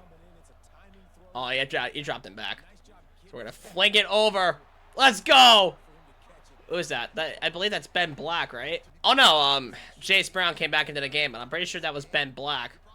Yep, we're going to give it to Jake Johnson. As much as we can here before the Michael Smith era begins. And the fun fact about Gio Lopez is that I never had an opportunity to use a lefty quarterback in this rebuild series. But thank God with Gio Lopez is giving us a really good opportunity as we're going to get up to the 24 with Jace Brown. Oh, yeah.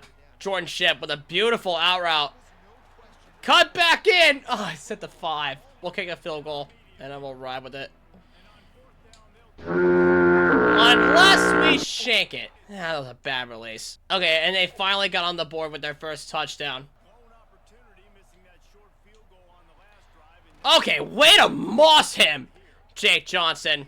That's a beautiful first down. It seems that they're playing a lot of man coverage on our corners here, so we're just gonna keep on. Okay, never mind. The safety keeps on dropping back, which means okay, that's their guy Quincy Rhodes that got hurt. And I can't even move with Gio Lopez now. Hey, don't run into your own lineman. Gio Lopez has the first down. And that's going to be ball game. As long as we run it down to the 2-minute warning and then ice it out, it's basically just going to be ball game. Yeah, you know what? We'll let it tick down to the 2-minute. We are down to the 2-minute warning. So all we got to do now is just run this clock out, and then it's going to be ball game.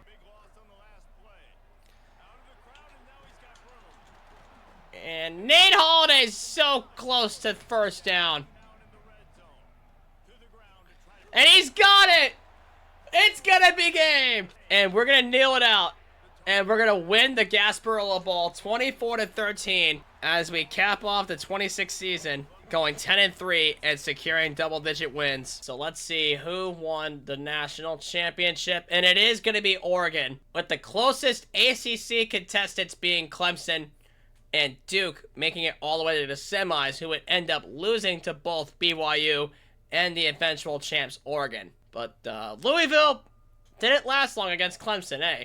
And we are back up to a 3-star prestige after winning our bowl game. And yep, Coy Parrish and Jordan Shipp are both projected to go into the NFL draft. But can we get Shipp back, though? Let's see. No! We didn't get him back. Oh, no, Michael Smith. No, please, no. No, Michael Smith. But hey, we at least have a chance to get him back in the portal. We want to get him back in the portal, but brand exposure's not there. Oh, so we're going to lose him. And we're going to need a good, strong tight end. Tommy Kinsler, no. Tyler Thompson, no. Jake Bauer at Mike, no. Why are we losing everybody? Okay, Jalen Thompson. Okay, we did at least get one to stay. Oh, Ben Black to brand exposure? Really? No! We're losing our entire team! And then we need one more. Miles McVay? Come on. No. We got Coy Parrish to go in the 2nd round and then Jordan Shipp to go into the 5th round. So we did at least get 2 draftees. So let's see what we need. We are going to need a... Oh! Drake Lindsay! Or we could possibly get Julian Duggar. Or Josh Flowers. So we got our old friend Drake Lindsay, or Zebulon Kinsey, and there's Charlie Becker as well from Indiana at wide receiver. There's also Cameron Courtney. So yeah, let's go after an old friend. Why not? Let's get Drake Lindsay. And then there's also Julian Duggar from Washington State that we could try and go after. Israel Polk's still on the table. Oh, Kevin Haywood at right tackle. We could definitely use him. He's an old friend of ours. CJ Baxter Jr. from Texas. He could be a solid running. Oh, or Jalen Dupree. Both of which are elusive bruisers. But Dupree, being a sophomore, we should try and get him. And then Joel Cordoba, a sophomore strong safety from New Jersey. We could try and get him. Oh, I forgot about Usman Chroma. He was a absolute beast. With the... Oh, Caleb Hawkins, too, from TCU. And he's also a sophomore. So, you know what? We should try and get Caleb Hawkins. And Caleb Hawkins is actually first interested as well. So, you know what? Let's see who was more productive. Okay. So, Caleb Hawkins. Yeah, him being the 5th best transfer in the ranks right now. We should just go after Caleb Hawkins. And we could also get Caleb Cunningham from Memphis, who's second interested. And Robbie Johnson Jr. from Rutgers at edge. But hold on, let's look through the ranks here. We have Drake Lindsey at quarterback, and we could also get Deshaun Purdy to accompany AJ Brand being a sophomore. And we don't need another running back because we are going after Caleb Hawkins, and we have 2 more running backs coming out of the high school portal. So let's see, wide receivers, Cameron Courtney, or we can get Charlie Becker. We could get the 5th and the 6th best transfers. And then we have Desmond James at wideout. You know what? Let's go after Courtney. And then we have Caleb Cunningham too. Oh, Michael Smith is also there. He dropped his brand exposure deal breaker. We can try and get him back. Go. You know what? Let's make him a favorite. Let's try and get him back. So let's mark down our favorites. We have Drake Lindsey at quarterback. Caleb Hawkins, potential starting running back. Let's see. Michael Smith, obviously. Delatau Satuala. Okay, so now everybody else we can offer scholarships going down. And it's looking like right now our grades are starting to keep up a lot. So as long as we keep our grades out the way they are, we should be able to land some of these transfers. Yeah, we got locked out by Charlie Becker and a couple other guys too in the portal that I didn't get to see. So let's see. Okay, Drake Lindsey did go up to first, and he is in the top 5, so now we can schedule that. And then Caleb Hawkins is ready too, so we'll book him for week 3. Cameron Courtney is ready to go, and he's a combo with Drake Lindsey, so we'll put him on for that. And then Rosinski locked us. Hyder locked us. McIver's still there. Satuala is ready. You know, let's get him on earlier for week 2, and let's see where our other guys stand. So Drake Lindsey did get SMU and Baylor to accompany him. And then Hajrul Hallow is jumped up on Georgia because he hasn't done it much with him. And then Chad Weeks and Michigan are still fighting it out. We should be able to get Cherador by the end of this week. We should get Michael Abraham, and we should get Carl Reddick somehow. And Lindsey, Haywood's comfortable. Cordoba and is not comfortable with Ohio State. And we have Virginia Tech and Pittsburgh fighting for Caleb Hawkins. And Caleb Cunningham fighting it out with him. And then Deshaun Purdy's comfortable. Okay, I honestly right now I just need to commit. And then I can look for any first place interested guys out of the portal to complete our class here. Basically, honestly right now I just need to commit. And we got to commit with Mike Cherador at D-tackle. Huge. Absolutely huge. And we lost Simmons to Georgia. I literally just saw that last second. We lost Simmons to Georgia. Okay, Daniel Jones has 3 other offers right now. Stan Lampman. Okay, we need to get him on for Drake Lindsey to try and match him up. And then finally, Michael Smith is ready to go. But, you know what? I'm not going to test him. Okay, he and Tennessee are trying to fight it out a lot, but we need to get him on for a sell. So, brand exposure and conference prestige. I completely forgot what was his sell before. I'm pretty sure it was, oh yeah, status seeker. So, you know it is going to be Sunday player with Kevin Haywood. And then Cordoba needs a sell. And you know what, we're just going to have to take a guess at a sell at this point for Cameron Courtney. Otherwise, he's just going to lock us out. Alright, so championship contender. You know what, it actually could be conference legend. Okay, Abraham is going to commit, so we can drop hours off of him. And we did get Cherador. Okay, Weeks did jump up on Michigan with the visit hours, but the problem is he's probably going to jump back up. And then, okay, it looks like Imari here is going to commit at some point. You know what, we'll keep it on for right now and hope that he commits. Alright, so we just got to hope that the scholarships peep through. And we just got to hope that everything we do influences everybody to come on board by the end of week 3. So, week 3 was pretty tough. But, we gotta see who comes through and who doesn't. Okay, we finally got some commits on board. We got Imari, one of our high scorers. And we got Drake Lindsey! We got our starting quarterback! Oh, we got another one. Caleb Hawkins! Let's go! We got our duo with Drake Lindsey and Caleb Hawkins at QB and running back for the next 2 seasons. And then, even though we did lose E.J. McAdams to Penn State, but at least now we're starting to build a foundation for the transfer portal. Okay, Michigan did in fact rise up on Chad Weeks. So we're going to have to try and find another Mike backer in case we lose him. But, welcome in Drake Lindsay, an old friend of ours from the Arkansas rebuild. We got Imari, who was a 4-star gem. And we also got Caleb Hawkins, one of the best transfer running backs in the transfer portal. So we just gotta hope that all these guys come in and lock themselves in here. Okay. Oh my god. Is it seriously coach connection? Yeah, Deshaun Purdy's fine. Oh, Cameron Courtney's cell was wrong. So it was Hometown Hero. When we thought it was Conference Legend. So it was Hometown Hero. And yep, Michael Smith's cell was right. Daniel Jones and Sam Lampman's cell was wrong, but we did at least get up to first, so it was aspirational goals. And then Daniel Jones, we need to get him on for a cell. And Bryson McIver, we'll do friends and family, the bare minimum. And then Tommy Kinsler, we don't need to do anything. Oh, Chris Cole, you've got to be kidding me. Playing time to who? It would be taking your spot at Willbacker, dude. Okay, so we had the 3 visits there. But with 25 hours left, at this point, we just need to find 2 more guys that are willing to come on board. So we are going to need a, let's see. We're just going to need an edge. Okay, transfer freshman, open recruiting, no hours. Perfect. Let's get a Mike Backer because we may lose Weeks. Okay, JUCO Junior. Wait, prospect list. No, what am I doing? I need the transfer portal. What the hell am I doing? This guy, Nigel Glover, has 1 offer from Penn State. Okay, there's no coming back. Okay, transfer freshman Basil Montrose with no offers. Okay, yeah, let's take that as a Mike. So things should be fine for right now.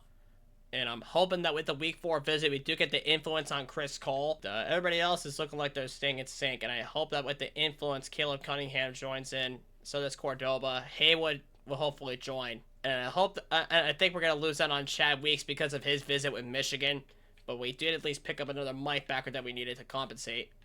But we did at least get Drake Lindsay. And we did at least get Caleb Hawkins. The 2 transfers that we ended up wanting here. And then Michael Smith, we are going to end up using because Tennessee, as long as we keep the cell correct, we're going to get Michael Smith once again from the transfer portal. Because of Jake Johnson, we were unable to use him. But now, we have a chance to use Michael Smith for his senior season. So let's cross our fingers. Let's keep everybody on board here. Let's see. We got Kevin Haywood. We gave Lindsay a strong pass protector. We got Joel Cordoba. Big time. We got Stan Lampman. We could probably move him over the left side. Sam Green. Nice. LaMichael Abraham. We got a quarterback to back up Lindsay. We got Carl Reddick at corner. That's our high school guy. We got Chris Cole. That is absolutely huge. We can put him at starting will. And then we got another backup QB, Deshaun Purdy. Okay, we got Tommy Kinsler back. We got Daniel Jones. Okay, perfect. We got Bryson McIver. Okay, so we got our 2 centers. We got Falatal Satuala. Okay, that's a perfect 4-star pickup. We got Taylor Wine. Absolutely big. We needed defensive help. We got Charlie Collins at left edge. We got Gerald James. Let's go. Evan Austin at wideout. Don't tell me we lost Michael Smith. Are you serious? Are you serious? We actually lost Michael Smith. Basil Montrose. We lost Michael Smith to Tennessee? Oh my god. And we never got a chance to use him for this rebuild because of Jake Johnson. So we got Basil Montrose instead of Chad Weeks, who ended up committing to Michigan. And then we lost out on Cameron Courtney. But we did get Evan Austin. We still have our junior wideouts coming out of their senior season. Okay, let's see. Before the position changes, let's see National Signing Day. So let's see. We got Montrose. Okay. We lost Michael Smith to Tennessee. After all that time. We lost Cameron Courtney. We lost Caleb Cunningham. And then unfortunately we lost Chad Weeks to Michigan. That was our only 5-star shot. But we did at least get 31 out of 35. And based on the rankings, this definitely was one of our better transfer classes by far.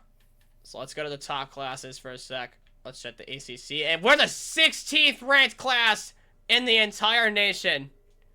13 4-stars and 18 3-stars for a solid 31 recruits. Let's freaking go, ladies and gentlemen. And of course, Clemson is the 2nd ranked in the entire nation, of course, behind Georgia, who has 4 5-stars. But look out for the Tar Heels, ladies and gentlemen. We got Caleb Hawkins and we got Drake Lindsey, both of which being sophomores, and we're gonna build this team around them. So let's take a look at the position changes moving forward. So at quarterback, we're still gonna have Gio Lopez for his senior season, behind Drake Lindsey, and behind him is AJ Brand. Okay, so we're definitely gonna have Lindsey develop over Gio Lopez. We're definitely gonna have him take the job, possibly. And running back is obviously going to be Caleb Hawkins for his junior season. And then wide receiver, this is going to be a weak position. We have Javarius Green, Kevin Blunt as a freshman. We have Alex Taylor, and then of course we have Evan Austin. But tight ends, this is going to be very weak. We have Connor Cox because we lost Michael Smith. And then we have Jamie Morris. We got Davion Goss, who upgraded to impact development. But let's see the training results. Let's see how things went down. Okay, so Caleb Hawkins went up to a 92, and then Davion Goss increases development to star as an 88 overall. And then Nate Holiday went up to a 76. And that quarterback is going to be a two-way tie between Drake Lindsey and Gio Lopez. So, you know what? I could work them in tandem. If we need like a passing situation, I'll throw in Drake Lindsey. If we need like the dual threat all-purpose quarterback, I can throw in Gio Lopez. Okay, so things are going to be complicated because Drake Lindsey does not have the speed, but Gio Lopez does. Drake Lindsey is a better pocket passer, so this is going to be complicated. And then in wide receivers, we have Javarius Green moving up, Alex Taylor moving up, Evan Austin moving up to a 79, and then tight ends, we have Connor Cox winning the starting job at a 79. We just got to be above an 86. We just got to see how well we did and keep above an 86. We went up to an 89 overall with an 89 offense and a 91 overall defense, and we're starting out as the 18th ranked team in the nation. Impressive stuff. Now that we know our schedule for regular season, we don't have Clemson, we don't have Miami, but we do have Duke for the Victory Bell. And we do have Virginia, we do have NC State, we do have Florida State. So what I think we should do now is we should try and book some top 25 games. Because if we book the top 25 games that we could potentially beat, for example, BYU, we could raise our championship contender grade by an awful lot. But we want to be like around mid-tier, like Nebraska, who's the 14th ranked. We want to be at Memorial Stadium for that. Wait a minute. Georgia's the #1 team in the nation, even though Oregon won the national title. Impressive stuff. And Notre Dame at 99 overall. And then keep the FCS game the way it is there, and then just go straight through SEC play. So, what I think we should do is we should play BYU, we should play Nebraska, sim past Utah, and then play against Duke. Because we have Florida State, we have Wake Forest, Virginia Tech, and then we have NC State there. We have Stanford, too. I think we just made our schedule. I'm liking that top 3 games right there against top 25 teams. But let's set up a recruiting board in the meantime. Let's go through and check okay, Virginia, that's fine. North Carolina, Fayetteville, North Carolina, same thing. Brownsville, Tennessee, okay. South Carolina, good. Virginia, yep. North Carolina, and South Carolina. Okay, perfect. So we're keeping within our recruiting restriction thus far. So now, we scout. Oh, we got a gem. It's a 3-star, but we'll take it. Offensive Phoenix. So we'll go ahead and take that. Oh, really? A 5-star bust, Junior Roos? Come on. And another quarterback bust, Trent Corral, who's an athlete.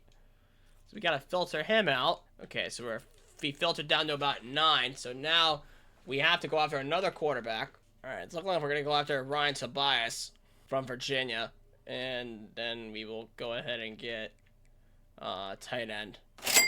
Oh, George Burt was a gem in the rough. How about that? So we'll take that. And then we'll offer Ryan Tobias. And let's go back and find our defensive studs. Come on, Manu. Please be a 5-star gem. Okay, that's fine. We'll favorite you and move you up to the top. So now that we got our edges taken care of, let's get to our linebacking core. Okay, we got a 5-star here from Virginia. That's huge. Filiami Yamini from Virginia. That's pretty huge. Oh, Tommy Pascal. 4-star gem. At strong safety. Oh, really? Okay, at least it was a 3-star bust, not a 4-star. Oh, really? The only corner that we can get was a bust. Okay, we do have a 5-star here in Josefa Siragusa. And Georgia is, in fact, first interested with him. And you know what? We're going to try and get him as a 5-star wild card.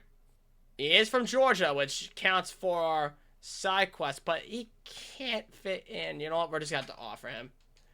And then scout him later on. If he locks us out, that's on him. Okay. He didn't lock us, fortunately enough. So it's 600 hours. Okay, so we can... Oh, come. You go figure he would scout by Georgia. And then Stephen Lampkin. Come on. We don't have the skills to keep up with Georgia in the defensive recruiting game. So if Georgia recruits any of our defensive guys, we have to drop out. That's basically how it works. Okay, Tommy Pascal hasn't got an offer from Georgia yet. Thank goodness. Same goes for Manu Puamau.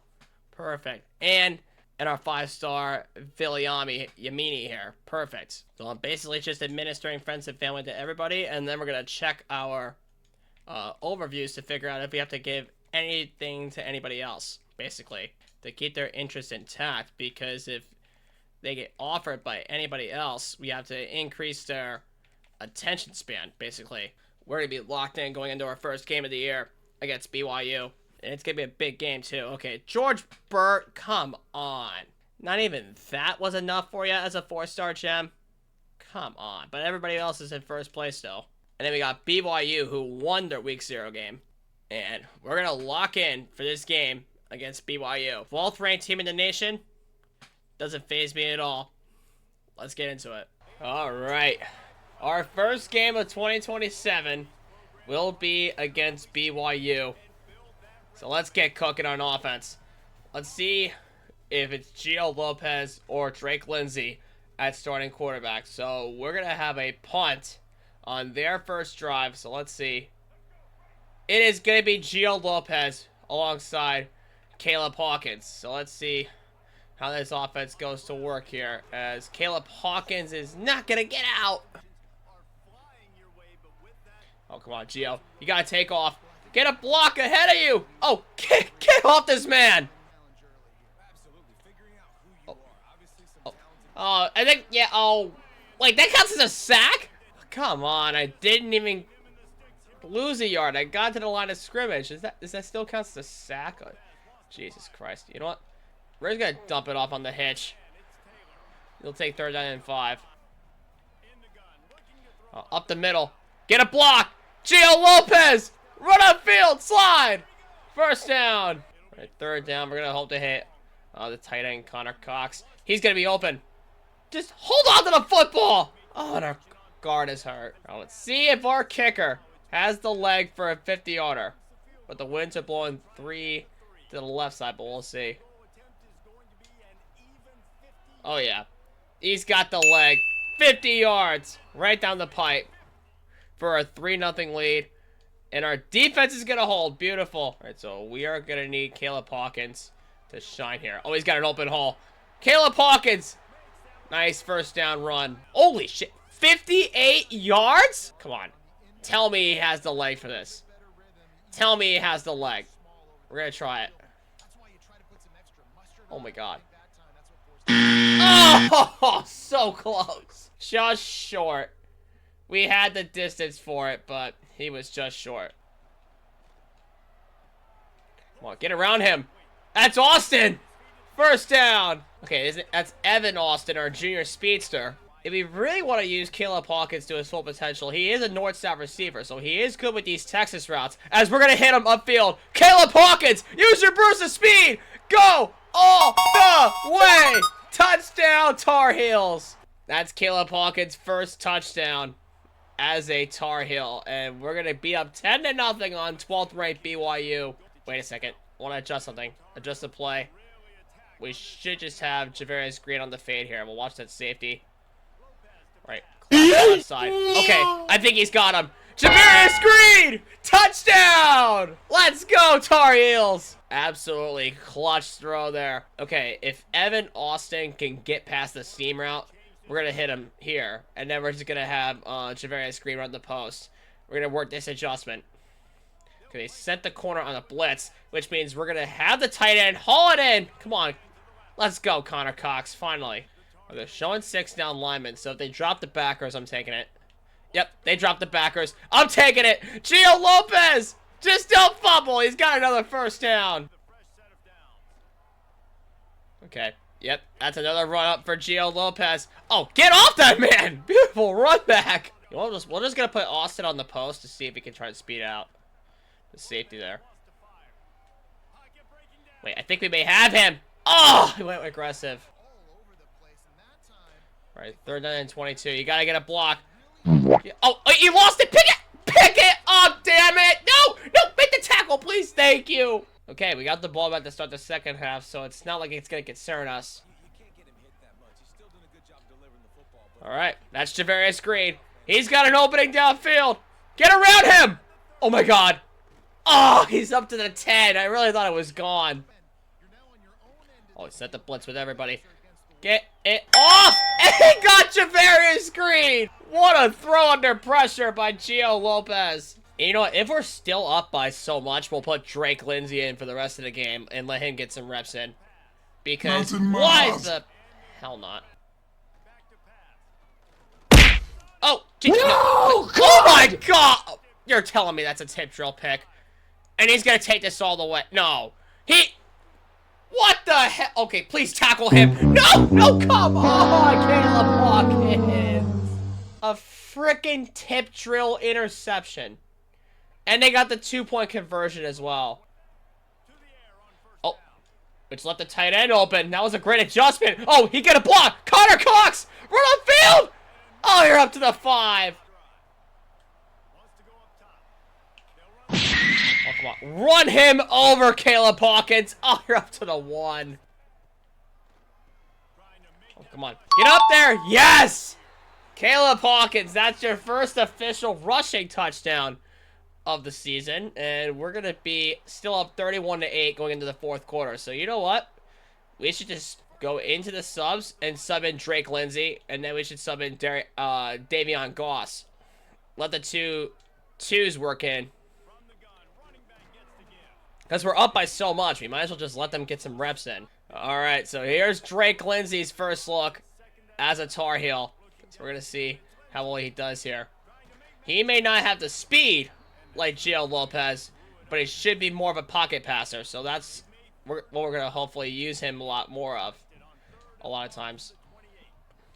We're just going to give it off to Evan Austin. We're going to let him get up, and it's 4th and inches. Okay. That's a first down run there for Goss. I'm tempted to say Gauss with his name. Is it Gauss or is it Goss? I can't even tell. Let me know that in the comments. But we're going to hit our tight end. Connor Cox for 2nd and 1. All right, another first down run there for Goss. Ah! Whenever I try to hit the running back out of the flat, he just got swatted away. So we're just gonna have to punt it and let him start at the 14, see what they do. Oh!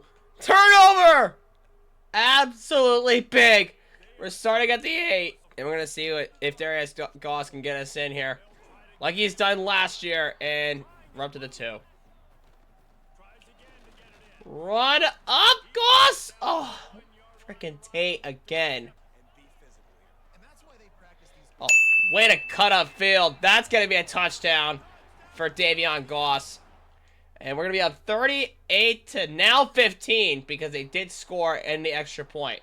But 23 first downs compared to their 2 is a total offensive domination on display for North Carolina. As we're going to go ahead and pick up our first win as the clock just runs down on the Cougars. Get off that man. Another first down run. Oh, yeah. That's the tight end, Cox. Another first down. You know what? We should just try and get Drake Lindsay his first TD pass of the season. We want the both of the quarterbacks to work here. As we're going to hit Evan Austin. What a cut! And that's going to be a 40 bomb. But that's Drake Lindsay's first touchdown pass of the year. And another turnover. From the 10-yard line. 50-burger opportunity. A 50-burger. On BYU. That's what I think we're going to hit. But that's going to be dropped. Let's step up in the pocket. Drake Lindsay! Oh, at the 1. And you know what? We're just going to call timeout. Because we want the 50-burger here. Davion Goss! That's a 50-burger! Let's go! A 50-burger on BYU. And more importantly, and that's a ranked win against BYU, which is a 50-burger. 52-15. What an offensive display. And we already are all done with our recruiting thus far that week, so we're going to sim ahead and see what happens. Okay. Everybody's interested. We even got some visits on tap. And we jumped up to 14th after that win, as we're going to get into 15th ranked Nebraska. Another one of our old schools. So we got some visits here, including this guy, Monte Boozer. Okay, we should try and put the rivalry game with Virginia as much as we can, and we should also put the rivalry game with Duke as much as we can. So 4-star Ryan Tobias, we can get a visit here, and those are the only visits we got. So let's just put cells on him, knowing that they're in first place. He's brand exposure, so that's gonna be football influencer, and then so if it's not conference prestige, it's gotta be hometown with Monte Boozer. All right, so we are all good in terms of recruiting as we get into Nebraska, but let us decide what other games we play besides BYU, who we just played. So we definitely want to play Duke, who are 12th ranked. I know that for a fact. I think Florida... Okay, Florida State's starting to fall off a little bit, but Nebraska's pretty close to us, so I think we should check their overall. Okay, they are at 84, and they are 15th ranked at home, and I'm pretty sure they don't have Dylan Raiola now. And then again, we also have Utah, we have Wake Forest, Virginia Tech, Florida State, and our rivalry game with Virginia, rivalry game against NC State. I don't know. I mean, it is a ranked game, so if we play Nebraska, we would be wasting a lot of potential here. So we could be playing Virginia Tech, but we definitely want to save one of our games for Duke. But who knows? Florida State was definitely good last year. So who knows? You know what? I'm going to trust the sim here. I'm going to sim past Nebraska. Probably play Florida State depending on how good they are. If we lose to Nebraska, I mean, it would make sense because they have the home field advantage and they also were ranked. So we'll see what happens. We beat Nebraska! Let's go! Come on! We're going to go 2-0. And we're 13th ranked now as we get into Utah. And our 5-star... Filiami Yamini is ready to go for a visit. All right, and I think we should start booking for that Duke game so that way we can set the tempo. And we already have our cell with him, so let's try and get that on tap. And it is going to be Star Search. We'll drop down and book our strong safety a visit here in Tommy Pascal. And he has a compliment. And then TJ Kennedy is ready to go. And he has a compliment with Ryan Tobias, a quarterback for the Virginia game. So it is going to be Star Search there. Gabe Franco is ready to go. But I think we should book him for one of these two games here. So we'll start the Florida... Actually, no, we'll put him on for the Virginia Tech game. And we know what his case is. It is going to be Sunday player because the deal breaker gave it away. And then Khalid Isaac will put on for the Florida State game. Okay, never mind. How's Michaels? Okay, Michaels is with Georgia and Missouri. Boozer has 4 offers on the table, so we're trying to find out who's comfortable so we can take hours off. James Jupin is actually ready for a visit, so we'll book that. And we are going to get him on for the bye week in week 10. All right, Matungalu is comfortable over UCLA, and Isaiah Lemon is not yet that comfortable. So we'll take off of Matungalu for a second, and then get the hard sell on Jupin. So we just got to hope that we beat Utah as we continue to roll on here towards Virginia Tech or Florida State, which I personally think it's going to be Virginia Tech that we're going to end up playing. But if it is Florida State, it is going to be Florida State. But the last game of the season that we're going to play is definitely going to be Duke. And I want to split time evenly with those games. Okay, so we got more top 5s ready to go, but let's see how we did. Yes! Let's go! We're 3-0. We beat Utah, and we are in the top 10 as FCS Southeast comes on by. Okay, so we got another visit incoming, and it is a compliment for week 5's bye week with our 3-star gem. I think it should be a status seeker with Offensive Phoenix here. And then, yep, Conference Legend was correct with Tommy Pascal. And then Mike Siegler is ready to go. Okay, he makes sense for the Duke game. He is going to be a 4-star commit. We know what his case is going to be. Okay, we know Sunday Player was correct there. Okay, Gamer was correct there. Perfect. We should get him on for the Virginia game, as it is going to be a rivalry game. So, championship contender. And I do think I know what it is. It's going to be a soft sell. We should do house call, because everything is on the top of the list there. So, we'll do 30 for that. And then Joel Uhus is ready for a visit here. He is a 4-star, so I think this one should be the final booking for the Duke game. It is going to be one of our biggest games of the season, as Duke continues to be trending up a lot. Okay, we have Isaiah Lemon ready for a visit, and he is a compliment with the bye week, so we'll get him on for that week 10 bye. And because our school grades are pretty much fantastic up to this point, we should be able to keep visits on hold. And we should be able to get some of these recruits on tap, basically. And we are not really that much concerned with a lot of these guys here, as we got most of them on visits. We pretty much got the majority of them on visits, besides Manu Puamau, who is still the only 5-star that needs a visit. But we're gonna get into the FCS game. And then after that, I believe is it's Wake Forest, then Virginia Tech. Virginia Tech is 3-0. So I think it should be Virginia Tech who we play, if not Florida State. So it should be Virginia Tech that we play. So we're going to sim ahead past that, and then we'll sim past Wake Forest, and then we will play Virginia Tech.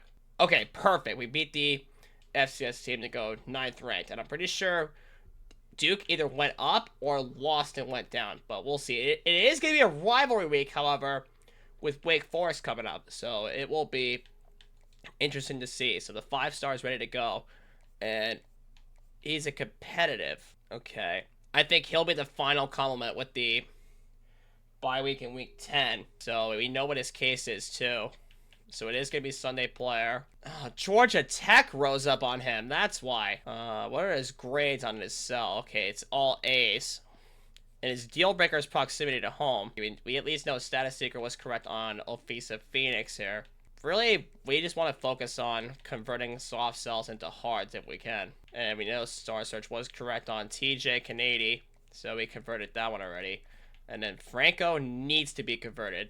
But the visit week with East Carolina already influenced him. So we have the week 8 visit with him, but for Virginia. But we just got to hope that we have enough hours to propel him up a little bit more. And then we have Marquis Speed ready for a visit. We should just... Nah, you know what? We're going to hold off. We're going to hold off and commit to a sell. So we'll do a soft sell. It's going to be aspirational. Clemson just offered Matungalu. Very much comfortable on basically everybody. Okay, we can take some hours off of James Jupin, because he is very much comfortable. We just gotta hope that we get some commits at this point, and we gotta hope that some visits do, in fact, influence some guys as they approach their top 3s. And okay, the week 5 is gonna, it is week 5 for East Carolina with that one guy. So, gotta sim past Wake Forest, and then get into the Virginia Tech game in hopes that we go undefeated up to this point. He ended up committing. Wow, that is tough. The visit did influence him, and okay. I was gonna say, I got so confused. Okay. We did get the win against Wake Forest. Okay, we're still undefeated as we get into Virginia Tech. And it is the second game of conference play, but he did end up committing. But he still does have the week 8 visit. So you know what? I'm going to put him towards the bottom. And if he chooses to flip his decision moments after, we'll find out about that later on. But as for Tommy Pascal, he is in his top 3. He's close to committing to Georgia Tech, because the pipeline is much better. Okay, we just need to hope that the visit does influence and to flip his commitment or make a decision. Okay, we are this close to landing 5-star Viliami Yamini at will linebacker. We're this close to getting him, because we have Maryland and West Virginia up our ass at this point with this guy. And then we have Manu Puamau, who he only has one visit booked, and that's for us. And then Ofesa Phoenix is looking very, very comfortable here. So we can take some hours off of that. And he only has one offer, so we are perfectly fine with him. Do the friends and family on Capassignon. And then convert Marquis Speed into a hard sell. And then convert Joel Uhus. We can't do that with him yet. Isaiah Lemon is, in fact, getting close with Kentucky. So as long as we get a commitment after this Virginia Tech game, we should be fine. So we're going to play this game. Oh, wait. Hold on. They dropped a 3-2. I'm confused now. They dropped so they lost 2 straight games. But then Florida State is 2-2. I think the game to play should be Georgia Tech, because they're 4-1 with 2-0 in conference play. So yeah, I think the game to play should be Georgia Tech. And then we go into 6th ranked Duke. Duke did in fact lose 1 game, even though they are 6th ranked in the nation. And us, we're 8th ranked in the nation. But 49-10 on Wake Forest, 42-7 on FCS Southeast, 17-14 on Utah. That was a very close game. And 35-29 against Nebraska. That was pretty close. But Virginia Tech, yeah, you know what? I changed my mind. We should just sim past Virginia Tech, sim past Florida State, sim past Virginia, and then play Georgia Tech. Because that should be the game to play, which will be Georgia Tech. So we'll trust the sim against Virginia Tech, see if we can win that, and then sim past Florida State, and then get to Georgia Tech, as we're going to get our first 4-star commit in Gabe Franco. And we are the new 6th ranked team in the nation, as we're going to go 6-0 with a win over Virginia Tech, as we're going to get into Florida State. And we got our first commit. So it is going to be week 8. We have Florida State. This is week 7, so the Virginia visit, as long as we keep our commits, should influence him. Okay, so we have James Jupin in his top 3, with Wake Forest up on him. Let's focus on converting some cells. Okay, because Duke is eyeing up on him with a week 8 visit. He's got 50. He does not have 50, and he's ready for a visit, but we can't book any. Damn it! We can't book any. It is coach connection with Capassignon here. That's 50 hours on him. And Ofesa Phoenix doesn't need the hours, so we might as well just take it off and do a soft sell with whatever his case is. Okay, that's fine with me. And then how close is... Oh, yeah, our 5-star is very close to committing. And then we have the other 5-star who's still in his top 5. And then Pascal. We just need to hope that Georgia Tech loses. Okay, week 11 is Georgia Tech's visit week with Tommy Pascal. And then he's in for the week 12 visit against Duke. If Monte Boozer doesn't flip his commitment by the Virginia game, then we have problems. We're going to get into Florida State, who are 3-2. And, okay, this should be even as hell, though. But with a 91 overall defense and a much better overall team, anything could possibly happen here. So, hold on. We have Florida State, then Virginia, and then Georgia Tech. But if we upset Florida State, it wouldn't even be called an upset to begin with. So I think we should just have to trust his sim. And okay, Georgia Tech did in fact lose 1. So it's leading me to think that I should play Florida State and then sim past Georgia Tech. Yeah, I think that's what I'll do. I'll play Florida State to ensure I get the... I don't even know, because I really want to save that last playing game for Duke. Okay, they are not terrible. How they are... Okay, 61-17 against Arkansas State. That's a huge win. And then they lost 2 straight to Florida State as well. And then they got to play Miami when we play Virginia. Okay, so yeah, I definitely think that we should play Florida State, because Florida State did beat Georgia Tech. So yeah, we should definitely play this game against Florida State. And then sim past Georgia Tech. And then trust our team here. And you know what? I think we should rep the throwbacks with this game. And then we should have the away options for... Yeah, we should just do these for Florida State. And then we have the throwbacks on for North Carolina. So, let's get into it. Alright. North Carolina against Florida State in prime time. This should be fun. We got our first primetime game. We're going to send the dogs as we're going to take on Florida State. Okay, you know what? We're going to adjust the play. So we're going to turn it into a drive, and we're just going to send the speedster, Evan Austin, on a fade. And we're just going to watch that high safety. Okay. He cut back inside. Oh, Evan Austin! Oh, I got the hand in there. Okay. Mountain Oh, Mars. my God. And that's a timeout. And that's 3 sacks on Gio Lopez. All right, get the block. Let's go, Gio! First down. Oh, but he's hurt. But you know what that means, boys? It's the Drake Lindsay show now. We got Drake Lindsay working with Caleb Hawkins now. Even though we are up 14-0, still not ideal in that situation. Oh, wait a minute, the catch! It's a great pass by Lindsay, though. You know, we're just going to put Hawkins on the Texas route. Let's see how far he can get up. Okay, good news is Gio Lopez is back in the game, and his health bar is pretty good now. We're just going to slide for the first down. Oh, yeah, way to get out. Slide! First down, timeout. Yep, get around the defense. Oh, we got it hard. Okay, you know what? Timeout. He was still in bounds. That was our final timeout. We're just going to go right for the goal line. I don't care who it's to. I don't care who gets it. We're going to go right to the goal line. Okay, set the blitz. Come on, make the catch! Let's go! Touchdown, North Carolina. And we're going to get the ball back to start the second half, so thank God we were able to get that ball back. Okay, nothing there, but Gio does get a gain of 2 yards there. Okay, he was going to set the blitz momentarily, and he doesn't have a blocker, so we just got to get it off under pressure. And that's going to be a pick. Okay, and finally they get in the end zone and capitalize off of that. But 16 first downs of ours compared to their 3. Okay, I'm watching that high safety. Okay, he is going to collapse. But that leaves the post route wide open. If only he could make the throw right. Yeah, you can't get off our blockers. Come on, Gio, get up. It's 3rd and 1. Way to get the block off. For Connor Cox, the tight end. First down. All right, I'm still watching that safety. He's pressed up against Taylor. Oh, never mind. We can throw the post route. That's Evan Austin. First down. Easy, easy read all day long for Gio Lopez there. Okay, set the blitz.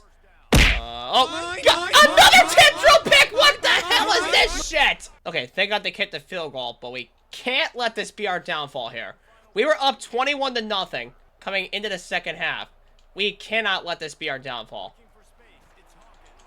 Okay, get off, Caleb Hawkins, and we're gonna still be up 21-10 in the 4th quarter, but we cannot let this be our downfall. We can't let this defense intimidate us, as we're the 6th ranked team in the nation, and we are just behind Duke. So we need to lock in and finish out this game. Okay, never mind. I really thought we had Caleb Hawkins. Oh, he fumbled the catch. Oh, pick it up. No, come on! You fumbled twice. Whenever I try to truck it, that means your injury bar level is, like, sapped. And your back's having issues. So we're going to put in Drake Lindsay for this 4th quarter. And we need to hope that he's going to turn this thing around. Okay, come on, Caleb Hawkins. All right, 2nd and 1. We can't let this Florida State defense get to us now. We want to finish out this game and... Oh, 30 inches! Wait, hold up. Hold up a minute. Hold up a minute. We're going to change the play. Let the pocket passer do his thing. He's going to lob it up all the way downfield! Holy shit! What a play adjustment! Touchdown, Tar Heels! Let's freaking go. High IQ play adjustment. Nobody was covering the 2 receivers to the right side, so all we had to do was audible, and that's exactly what we came up with. So, we're going to send the slants, and then we're going to hopefully have Taylor get open here. We're just going to watch that. Okay, high safety just keeps on dropping back, but it doesn't matter if you have Evan Austin to throw to. First down, and we're still up by 15 points, so it could be anybody's game now so far. All we need is to pick up a couple first downs. And that is what Caleb Hawkins is going to help us do, but it's 2nd and inches. Okay, hold on. Yep, we're going to change it up. And then we're going to put Robinson Jr. on the fade as alongside Taylor. We just got to see which one gets open. Oh, Jesus. Come back for that! Oh, God, I thought it was going to be another damn tip drill interception. You know what? No messing around now. It's 3rd and inches. We need to get this first down here. And that's exactly what we're going to get. That's their second timeout. And you know what? One more completed play to make them use their final one, and then it should be ball game. Alright, that's their final timeout. There's nothing Florida State can do at this point. And there's Caleb Hawkins. And he's going to ice this game. And we're going to beat Florida State 28-13 in a must-win to go 7-0. And I have high confidence that with the recruits visiting eventually in the next few weeks, we are going to lock up these guys for sure as we keep on winning games. So we'll sim past Florida State week and then go right to Duke with the chance to close out potential 5 stars and close out potential visits. And we got one of them. Viliami Amini, a 5-star will linebacker. And we got another one in wide receiver Khalid Isaac, a 4-star wideout. And another one is our QB Ryan Tobias, even before the Virginia visit. But we did end up losing Tommy Paschal to Georgia Tech. And we're the number 3 team in the nation. We're going to have the number 1 seed locked up. So we're going to put Paschal down at the bottom.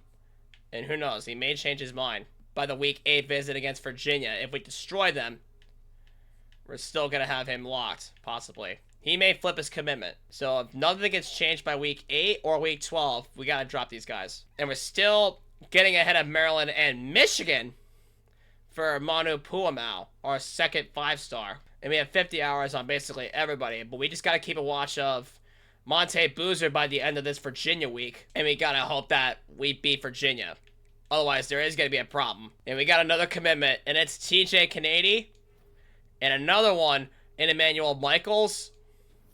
Perfect. Please tell me we won. And we're going to go 8-0. And we're the number 2 team in the nation. Let's freaking go. We are 8-0 as we get into Georgia Tech. And look at that. Oregon actually lost. That's why they're no longer the number 1 team.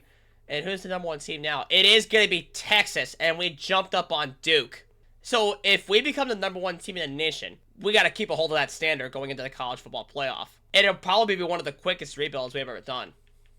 So we got TJ Kennedy, 4-star. We got Emmanuel Michaels, 4-star. And after the week 8 visit, there's nothing we can do about Monte Boozer. He already committed to East Carolina, but he did have a 3-star. So we just need to hope that by the Duke game that Tommy Paschal flips his commitment. But Matungalu is ready for a visit, but we can't do anything. So all we can do is put 50 hours, as we do know his case. Okay, no. Joel Uhus has the Duke game after week 8. So you're telling me that we have to beat Duke if we want to lock up Joel Uhus. We can't just keep on getting our guys stolen here. Okay, Michigan's getting closer with Manu Puamau, but Maryland is getting hot tied behind him. And then Ofisa Phoenix, we need to just lock up. And we just got to hope that more and more commits start piling on here. So Georgia Tech on their turf. Again, keep our fingers crossed. We want to be the number 1 team in the nation. We want to notch up Texas at some point in time. Okay, we did get Mike Siegler and also Ofisa Phoenix. Perfect. And another one. James Chupin. Let's go. We ended up stealing him. Okay, we did, in fact, drop a couple ranks. But we did beat Georgia Tech. Okay, so let's see who jumped back up. LSU and Alabama. So LSU and Alabama are the 3-2 teams. Duke lost again, so they're dropping. He dropped down to 21st. Then Michigan is edging up on us at the 5th ranked team. So again, we're definitely gonna have to beat Duke if we want any shot. Okay, so Puamau is still there, and then we have Mike Siegler, who committed. Puamau is still there. He is close to committing. And Michigan did, in fact, jump up. But Marquis Speed and Clemson. And because Duke lost, we're in a recruiting battle for Marquis Speed. Or no, actually, Joel Uhas. Okay, we even beat Georgia Tech, and even that didn't help Tommy Pascal drop his grade. But he does have the Week 11 visit. But he does have a visit with the Duke game still.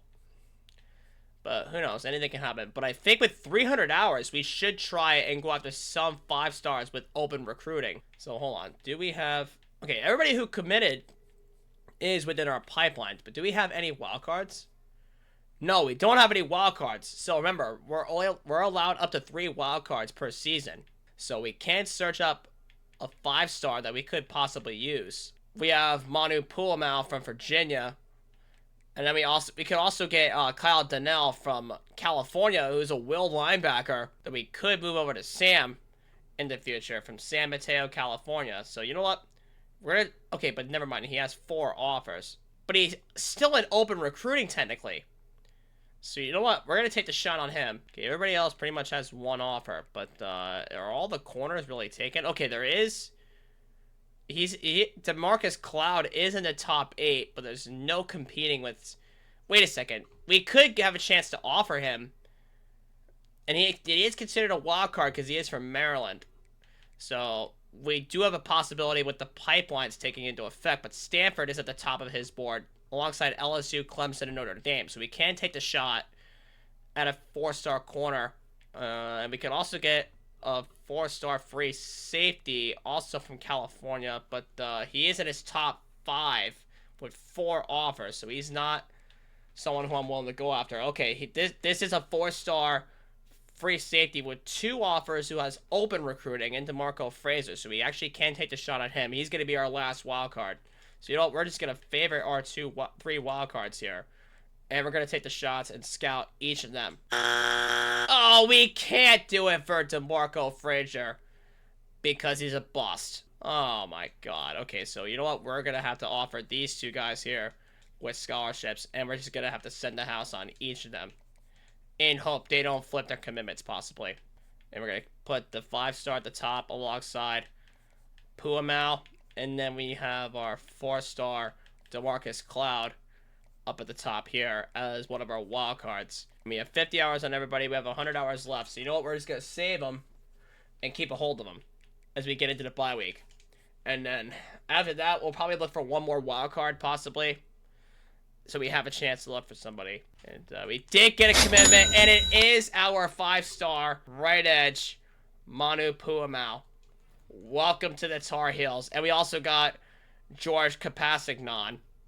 And then we also have Isaiah Lemon at will linebacker. Got locked out by Donnell. And then we lost Marquis Speed to Clemson as we come past the bye week. But DeMarcus Cloud is still in his top 5. Yeah, we lost another one of our wild cards, guys, as we get into Stanford. And it is week 11, so it is Georgia Tech's visit week on Tommy Pascal. But we didn't have a visit scheduled, so there's no getting back Marquis Speed. And we do have a chance at a... No, we don't. We don't have a chance at a visit. Never mind. DeMarcus Cloud. But if we could beat Stanford, that'll probably influence them a little bit. So we'll take off send the house. We can't do a visit, so we're going to have to take a chance. So it's conference prestige. So I think it could be standard bearer. Yeah, I think it could be standard bearer. We'll take the shot. And then we're going to need to play Duke and beat them. So Stanford, 3-6 and 0-6 in conference play. Yeah, makes sense. But anyway, let me know down below in the comments if I should take Stanford to a rebuild. Let me know down below in the comments if I should rebuild Stanford. And what kind of side quest would you have for me if I were to take Stanford to a victory? And Uhas committed to Duke? Even though we did beat the Cardinal. But still, that's a bad, bad loss. And we have Duke coming up. And Gio Lopez won Player of the Week for the ACC. And we have the victory bell against Duke. That's going to be a game to play. Rest assured. So we'll put Uhas down here for the Duke game. And we have Tommy Pascal for the Duke game. And we got to hope they flip their commitments. And Matungalu is still in first place. Even though UCLA has a week 12 visit week with him. And DeMarcus Cloud. Okay, standard bearer was incorrect. So we gotta find the right cell though. So, oh yeah, it is gonna be status seeker. Okay. So I'll do the hard sell on that, and then we have 50 hours on everybody as we're going to play against Duke. And we're going to take on the Duke Blue Devils once again for the victory bell as we hope to keep our undefeated season alive against the 14th ranked team in the nation, as we are the number 6th ranked team in the nation. As we're going to get into the victory bell game for 2027, and it is in prime time, as we're going to take on Duke. So we're going to get the ball back to start the second half, up by 17-7. All right, we're going to watch that high safety up top there to the left side. And, yep, good block. We're going to put it on to Javarius Green. Nice cut up field. Okay, never mind. Yep. Get rid of it. Nothing's there. Yeah, one thing I do notice about this Duke defense is that they love to drop multiple guys back into coverage because they love to cover the deep flats. They love to cover a lot of the deep half of the field there. They drop the backers back, which means we can run and take off with Lindsey, and he's got the first down. Get over here! Oh, yeah, there was nothing there, man. And now Lindsey's getting banged up. And Caleb Hawkins is going to take this up for a 3rd down and 5. And you know what? Yeah, okay, Gio Lopez is in fact going to come into the game as his health did in fact recover a decent amount. So, we're going to hopefully take off and run, but we can't. All right, 4th down and 4. We need to get this. And we're able to get it. Get a block. Come on, Gio. Get out of bounds before you hurt yourself. It's Davion Goss getting the carry. Okay, yeah, he was able to shed that block. You see that there? Or they set the blitz on the safety, what it seems like, and Gio's going to take it to the outside. And he's going to get 3rd down and 3, so it's not goal. So the line of scrimmage is at the half-yard line. Unbelievable. So, you know what? We're just going to take off and run it here. Okay, we're able to get goal. So, you know what? We're going to go goal line, sneak. Nope. What? 2nd and goal? Come on! Do get a couple more chances, and it's still at the half-yard line. You know what? He should get in with this formation. You've got to be kidding me. And you know what? We're going to try it again. 3rd down and goal. Again, from the half-yard line. We're going to see. Oh, brother. No! Guy stinks! You've got to be kidding me! They stopped us 3 times in a row on a QB sneak at the half-a-yard line. That is just unbelievable. You know what? Let's just give it to Caleb Hawkins. Thank you on 4th down and goal. I swear to God, man. And that's going to be a turnover at the 10-yard line. I can't freaking believe that we just got stopped 3 times in a row on a QB sneak from the goal line. That has never happened to us in any of our rebuilds. Oh, wide open. Evan Austin, the Speedster Jr. 1st down. And we're up by 17 points on Duke, so you know what to do here. Let's run some time off the clock. Let's make these recruits happy, as we're going to give it to Davion Goss. 1st down at the 27. Oh, way to step up in the pocket. Another 1st down for Gio Lopez, and we've been very even with our offense. That's why I love the multiple offensive playbook, is that I can use the combination of both running and passing the football to our advantage, as we're going to get up the field there with Lopez, so it's not going to be a sack. Even though we are going to be up by quite a bit going into the 2-minute warning. But we still want to throw it here for a okay, that's going to be a holding penalty. God damn it, 72. Ooh, what a cutback. And way to get some of that yardage back, Caleb Hawkins. And we're going to play it safe because we are up by so much right now. We're just going to kick the field goal, go into the 2-minute warning with a 20-point lead. We'll see what Duke does. And with 5 seconds left, there's nothing they can do. We're going to run out all the time on the clock, and we're going to win and go 11-0 heading into our final game of the year. Okay, that's a timeout. But I don't know what they're doing with 1 second left. So we're just going to kneel it out with 0 seconds. And we're going to beat Duke 27-14 and secure our second straight Liberty Victory Bell victory. Oh, so that didn't even help at all. And we got to get into NC State, hoping to go 12-0 going into our conference championship. So let's check the conference standings for a second. Who is below us and who are we gonna play? It is gonna be Clemson, and we're gonna host that game, which is gonna be hella awesome to do for the ACC Championship. So we're gonna sim past NC State, and we're gonna get into our conference championship because Clemson does have 2 losses. What? We lost to NC State. So even though we did get the conference championship bid, we still lost to NC State. We lost 42-31. So NC State got 14-7 lead into the first quarter. So it would have been 21-17, 28-17, and then we tried to come back, but they held us. So it was basically all NC State on their turf. But we finished with an 11-1 record. So we really just need to beat Clemson to seal up Ezekiel Matungalu. But I am not so sure about DeMarcus Cloud and what he wants to do, because I'm pretty sure the influence is going to make us lose him potentially. Even though the pipelines are really good and our school grades are pretty good. Honestly, I don't even know at this point. I don't even care about the recruiting right now, because we want to lock in for the conference championship game against Clemson.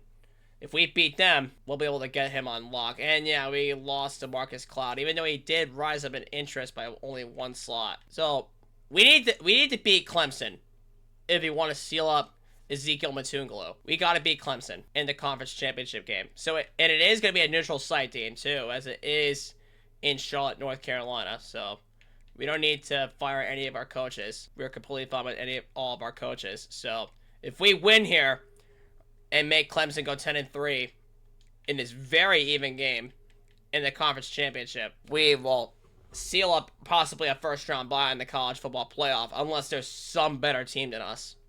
But we'll see, as this is our first ACC championship game as part of our rebuild series, and we gotta hope that Dabo Swinney is ready to go. Well, get your blocks up. Get out of bounds, Evan Austin. Okay, since we're running into that left side, we should just motion Connor Cox over to that left side. See if we can get a blocker on that edge rusher there. Alright, that was honestly quite a smart adjustment. We wouldn't have gotten the blockers we needed to get Hawkins upfield, but it's 2nd down and 8 now. Right, just get to the line. Alright, another big run there, and he's hurt again. So we are going to have to turn to the pass game with Drake Lindsay. Okay. Nope, never mind. We take a sack. And yeah, I don't know why Clemson loves to send this blitz on those screen passes. That leaves Hawkins wide open to get out into space. Alright, it is 3rd and 10 here. Not in my house. No! I want to take off and run, but we just can't. Okay. 3 and out for Clemson, and we are near the 50-yard line, so we're back in business here. You know what? We're going to sub in Drake Lindsay. That shoulder is not looking good for Gio Lopez. We're going to give him one more shot here. Yeah, we did give him 3 yards, but I think he's done. Drake Lindsay, you're coming in, and we're going to have to work Caleb Hawkins. Got the blocks he needs. Get off him! First down. Okay, he's got some burst of speed, but it is going to be 2nd and 2 with 54 to go on the 3rd. Will it be tough to pull out a win against Clemson? Yeah, especially against this defense, but it... Oh, okay, I actually hit the wrong button on that pass. I was going to hit the drag, but thank God it ended up working out for Connor Cox to make that catch. Wide open! Let's go! Javarius Green! And we're going to be up 20-7. And into the 4th quarter we go, and they took up a majority of that time, coming before the 2-minute warning. So, I just got to hope their defense stays cold. So that way we can pick up a first down and seal up this game. We're going to send Hawkins on the Texas route. We just need to hope that we get the right read. Okay. Yep. That's the right read, but he sailed it. Damn it. Alright, so we need to get this now. Oh, Connor Cox. Open downfield. Make the catch. Just don't fumble. We got the first down. So now, we just got to make them use their timeouts with 1:59 left to go. And we got to pick up another one. Oh, why did you just hesitate? That's their second timeout now. We need to pick up one more first down. And we're not going to have it with Davian. Oh, we may have it here. He's still on his feet. Okay, no, he doesn't. But he killed off a lot of time with that run. They're showing 6 down linemen on a draw. So who knows? Maybe they won't blitz.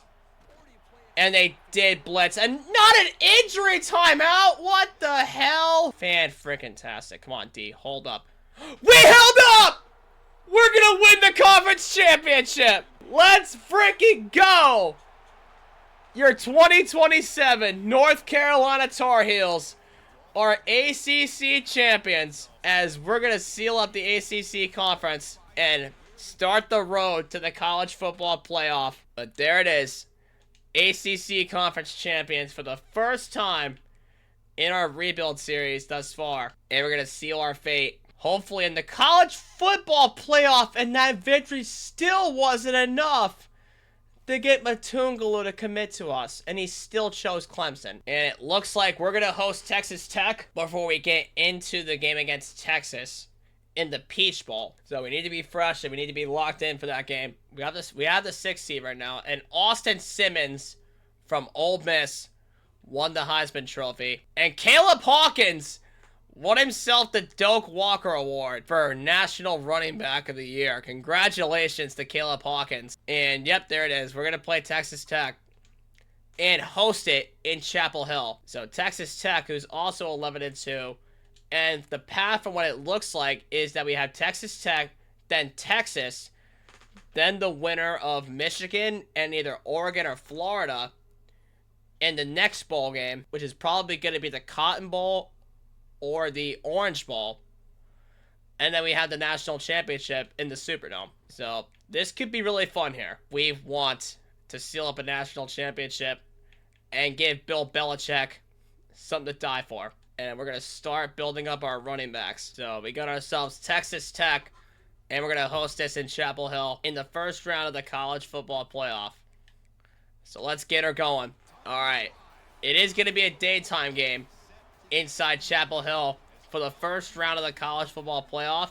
But if we have to get through the first round, we got to get to the first round. Yeah, and see, they're dropping back a lot of guys in zone. So we're going to expect... Okay, yeah, thank God for Javarius Green to make that catch. I really thought the corner was going to be fast enough to make that lurk for a pick 6. But thank goodness for Javarius Green making that catch there. Come on, Gio. Get upfield! He's got the touchdown! Alright, so we are truly on the board now. We're up 10-0. And we're going to let them punt. Okay, we finally have a deep shot chance now. So we got Taylor, and then we got Austin. We're going to watch those two high safeties. Okay, one of them collapsed over. Come on, Taylor. Get there, Taylor! Get there! He's got it! Let's go! Finally, we hit a deep shot. Oh. That's Connor Cox! Over the middle! Get off this man! And that's their first timeout. Alright, we gotta watch that bubble screen unless we give it to Caleb Hawkins. Okay, they drop back on the bubble screen and we're gonna get back to the line and that's their second timeout. And if that first quarter really proved anything, we cannot run it here on 1st and goal. Because that D-tackle, Marquise Deal, is so damn strong. He just gets around our linemen so damn quick. Okay, 96 is at nose tackle. Yeah, that Texas Tech D-line is so damn strong. Yeah, we're just going to have to kick the field goal and go up by 13. And we're going to have to get another stop on D, which is exactly what we do. Oh my God, get off that man, Caleb Hawkins. And we're just going to let the clock tick down to the second half. And we're going to be up 13-0. Get up! We're going to take it himself for a touchdown. We tried to go for 2, but the penalty got to us from what it looks like. So we're going to settle for a 19-0 lead. And then we're going to send the 2 fades and the check down. We're just going to watch those high safeties. All right. They didn't get Austin. Evan Austin! He's got it! 85 yards! Touchdown, Tar Heels! Another one of my famous deep shots. This time it goes for a touchdown. Absolutely brilliant. And it's to the junior speedster himself, Evan Austin. As we're going to get it to Gio Lopez. Run up the middle for a first down. I think we have the opportunity to do it again here. Because they're pressing up an awful lot right now. All right. We're going to watch both safeties. All right. This time it's Taylor. Wide open! Touchdown, UNC! And we still have held them to 0 points. 33-0 against Texas Tech. And you know what? I'm going to check the stat line for Gio Lopez and find out exactly what his passing stats were like. Okay, he did throw an incompletion before that. So he went 17 for 19, 355 yards, and 2 touchdowns. And we're going to await the University of Texas in the Peach Bowl. They're the number 3 seed, and they were at one point the number 1 team in the nation. And we have unlocked Scheme Guru. Definitely a tough matchup, as they are a 96 overall team. So if anything, this will be an upset, if we've ever seen one, in the Peach Bowl. As we see the Peach Bowl trophy, we've been here before, but not against Texas, and most certainly not with UNC. We played against UNC in the Peach Bowl before, but we never played as them. Okay, we're just gonna see how fast their corners can keep up with it. So we're gonna put the 2 fades on, and then we're gonna put Green on the slant, and then we're just gonna put him on the Texas route to at least have 2 checkdowns. Okay, they set the blitz on the corner. Alex Taylor has it beat deep, wide open. He's got it. Touchdown, North Carolina. Way to get on the board for Alex Taylor. And we're gonna go up 7-0, but let's see what Texas does. And they ended up punting, but now that we have the stat line, let's see who Texas's quarterback is. It is Julian Lewis. The former Colorado standout is quarterbacking for the University of Texas. So this should be fun. Oh, cut back! Caleb Hawkins in for the touchdown. So we're up 14-0 on Texas, and it's going to be a touchdown for them. So we got to find a way to respond. Okay, so we got to watch both safeties. Okay, they set the blitz on that left side, which means he's going to go downfield for Alex Taylor. He's going to catch it. I'm telling you, if you want to take more deep shots, just read the safeties. Read the safeties and where they stand on the field. Okay, that's a great run there for Gio Lopez for a first down. But yeah, like I was saying, if you want to take more deep shots with your quarterback and any of your receivers, just read your safeties and where they stand. Like, if they stand closer to the receiver, they're more than likely going to cover it. But if they blitz and the corner gets beat out, just take the deep shot. As we're going to stay out 21-7 while I was blabbering on about giving you guys tips on how to beat the safeties. Okay, so you know what? We're going to do it again. I'll demonstrate exactly my point proven. Okay, so come on, Evan Austin. Come on. Get that ball! Okay, thank God. I thought I was going to be a pick. See, I took the shot with Evan Austin because the safety did kind of lurk back towards the inside of the play. But it did work out for us, as Caleb Hawkins got a nice block. And he's going to get up to the 14-yard line. Okay, Caleb Hawkins is out wide.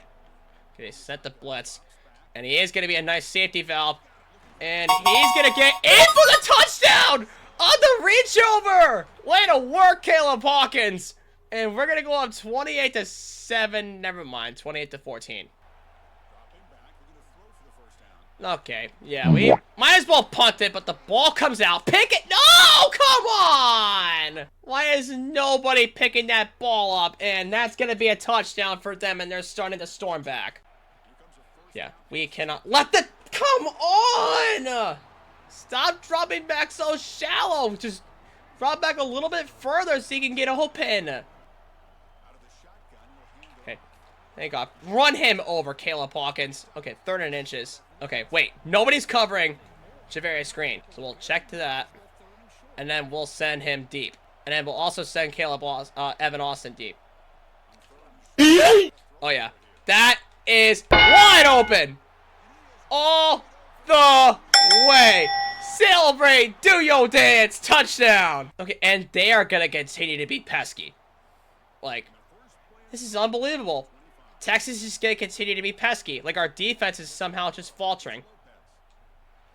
And then we're just gonna have to dump it off to Connor Cox, hoping he keeps a hold of it, and he got a first down there. No matter how much we scored, they continue to be a pesky type of offense. Oh yeah, that's a wide open running lane to the left side. Get out of bounds before you get hurt, Gio. Way to keep the drive alive. Okay, they got one deep high safety. I really don't want to test that, so we're just going to give it to Davion Goss.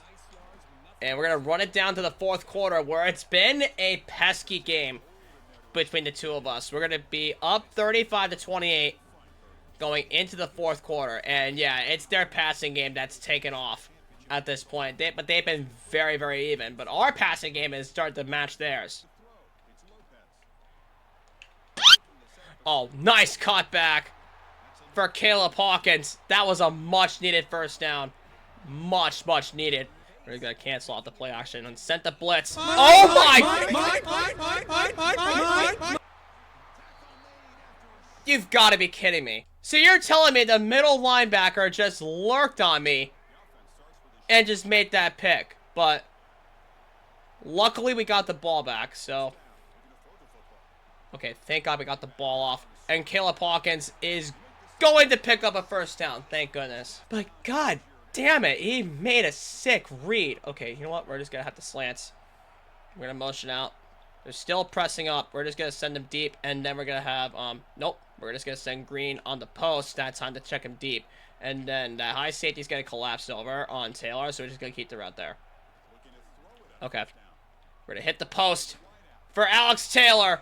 First down! A field goal would put us up by 10. So they would have to score a touchdown, recover the onside kick, and then get a field goal to tie or a touchdown for the lead. That is unless Caleb Hawkins can fight his way into the end zone, but he can't. All right, third down and goal. We got to get in the end zone here for the best chance possible. And we just got in with Caleb Hawkins. We just dropped a 40 bomb on Texas. So that gave us the best chance possible for this. Okay, they got the touchdown. They missed the 2-point conversion. And they didn't get the onside kick. So which means we're going to take an 8-point win over Texas in the Peach Bowl and pick up the upset to move on to the third round of the playoff. And let's see. Do we meet Oregon? Do we meet Michigan? We are going to meet Michigan in the Cotton Bowl. The number 2 team in the nation. And who do we have to play in the national championship? If we get there, it'll be Oklahoma or the number 1 seeded Ole Miss. First time we're playing either one of those teams in the playoff by far. But Michigan is a familiar foe. But it is going to be a neutral site game in the Cotton Bowl. So, will it be tough? Yeah. Considering, okay, that is pretty even though. For a 2 seed, it is going to be pretty even. As the Cotton Bowl awaits us with the Michigan Wolverines being our prey. Yeah, just get it off to the tight end. That's a safety valve. I didn't even want to test Alex on Javarius Green. So, you know what? We're just going to have to give it to the tight end and hope for the best. And that's exactly what we did. Honestly, that was quite a smart read. It was quite the risk to give it to Alex Taylor there. But at this point, just take off a Gio Lopez. And we got up to the 2. Okay, they set the blitz. And there is going to be nothing there. Gio Lopez takes it himself for the first score of the game. All right, so let's see what Michigan does here. And they're going to tie it. What did I say? We can't count them out. And turns out Michigan still has Bryce Underwood. So this time he chose to stay at the University of Michigan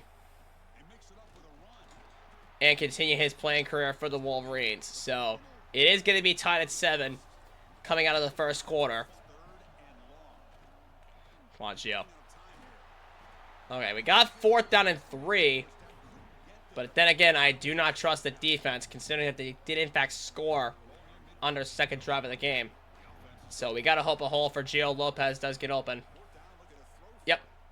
Yep, right through. Slide.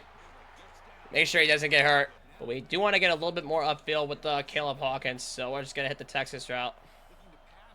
Nope. Not that time. Oh, but 25 got around the blocker. But it is going to be 31. So, like I did call, we are going to play Ole Miss or Oklahoma in the national championship game, and we do get that far. So we got to see. Okay, you set the corner, which means Javarius Green has wide open green grass for a touchdown. All right, so we're going to have to play perfect against this Michigan defense if we want any chance at winning this game, and that was perfect defense against Michigan, forcing in the punt. And if we have to punt it, we have to punt it. We are ahead by 7 points.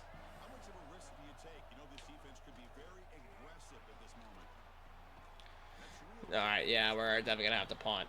They do not tie it, but the problem is it's at our 1 yard. It's at our half a yard line. That's like a near perfect punt.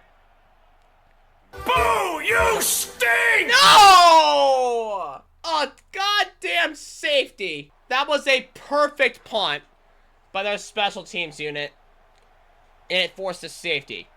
But thank God we got the ball back on offense. Oh, wow. What a stiff arm by Caleb Hawkins. Come on. Oh, way to get off him. All right. That's the first down pause marker, and we're at the 37, so we technically are in range, but we do want to get up a little bit closer. All right, come on. Right there. Perfect. Timeout. And a 40-yard kick is inevitable. Right on the money from 40 yards. And we're going to be up by 8 going into the second half. And we do get the ball back. Okay. Yep. Running that double mug is very risky. Like I keep on saying during this rebuild series, a lot of their defenses have been running a double mug. They drop back both of the backers against the dual threat quarterback, and Gio Lopez is gone. Yeah, especially when there's 5 or 6 down linemen. Like, you leave a hole open, and Lopez is going to take off.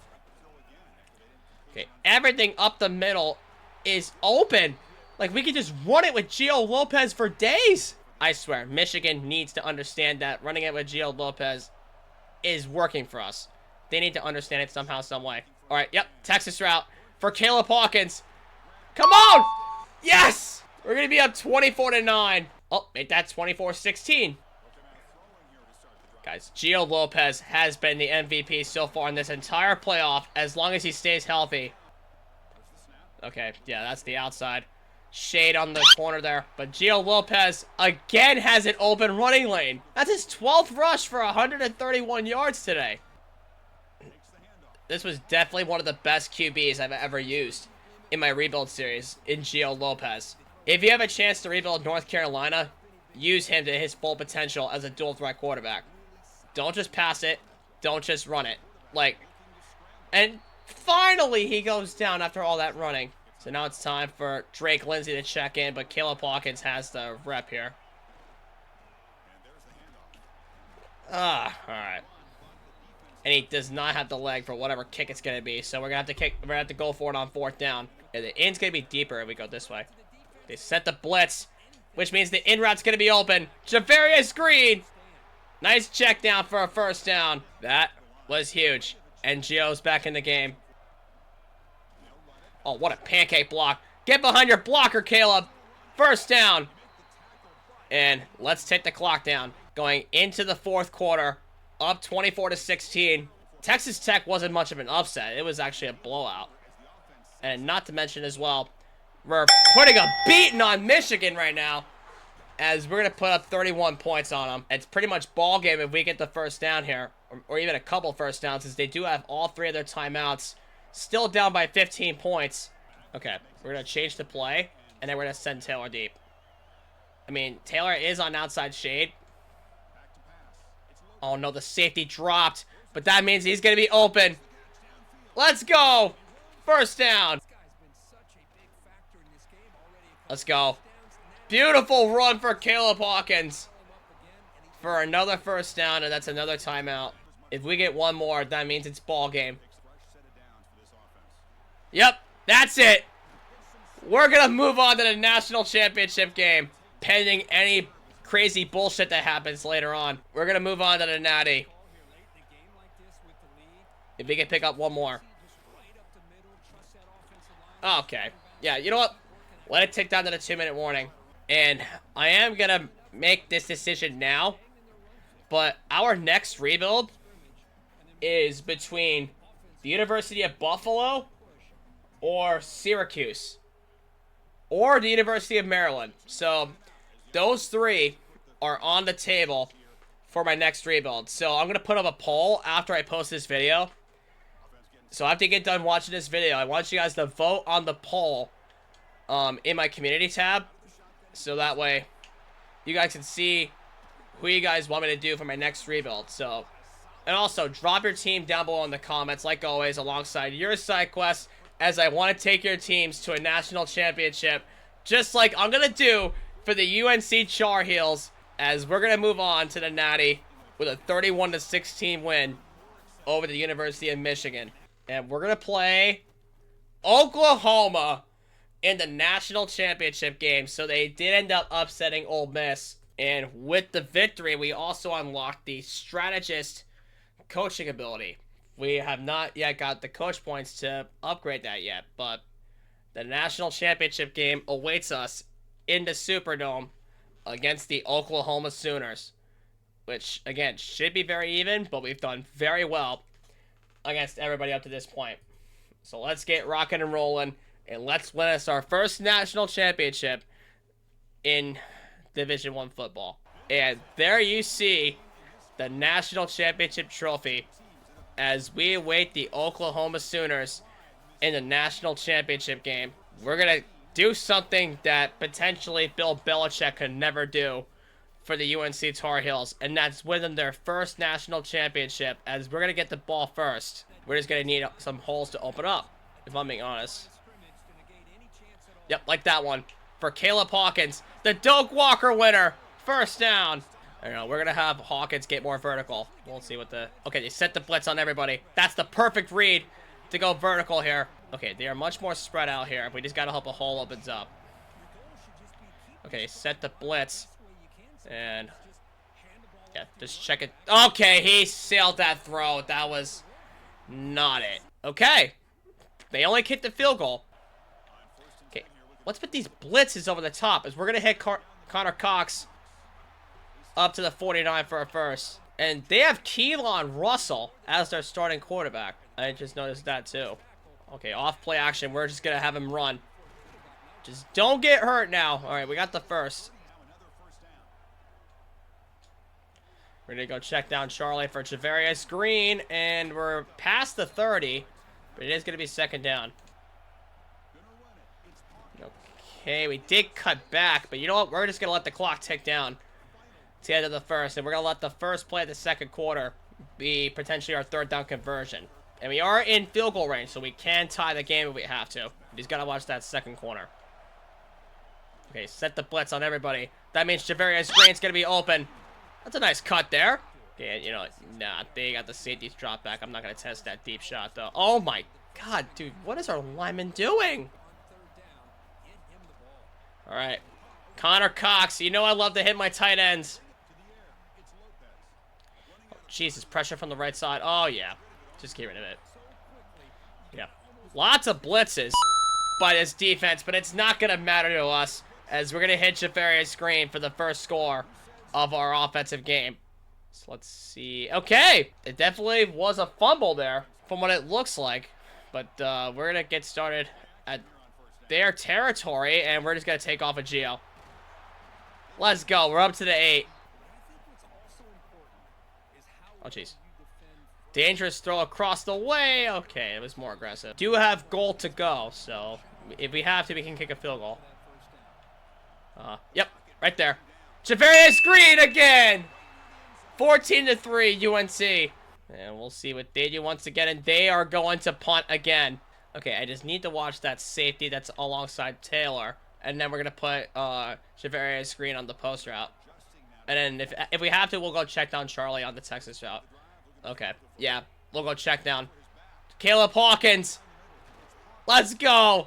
Up to the 43. And I've been loving a lot of the north-south receiving type running backs because we can get them involved in so many ways in our playbook. Okay. As I was saying, I've been loving the north-south receiving running backs because they can get more vertical and on a lot more Texas routes, and we can get them involved a lot more in our playbook. As we're going to hit Connor Cox for 3rd and inches. We're going to take the curl there for Alex Taylor to get the first down. Alright, he's going to get swallowed up there, but it is going to be 3rd down and 3 for this offense. And we need to pick up the first down at least or kick a field goal to keep things barring even with the Sooners. And we're going to... Oh my god. No! Fumbled on the reach over, and they're going to get the ball back to start the second half, but it's not like anything happened. Wait a minute, we're in their territory! A turnover must have happened. Alright, so we are in business from what it looks like. As we'll hit Evan Austin. Okay, Connor Cox wide open. Over the shoulder catch. Get inside the 5. A natty win here would be massive for our rebuild series. As I'm going to do something that Bill Belichick could possibly never do. And that's fix this broken experiment and win a national championship for the Tar Heels for the first time ever. And, yep, before we get into our next drive, though, I will show you that this is on All-American. Yep. Right there. I feel like I gotta do it with every single one of my rebuilds at this point. Because if I do it, all of you are going to believe me that I'm keeping to my rule set.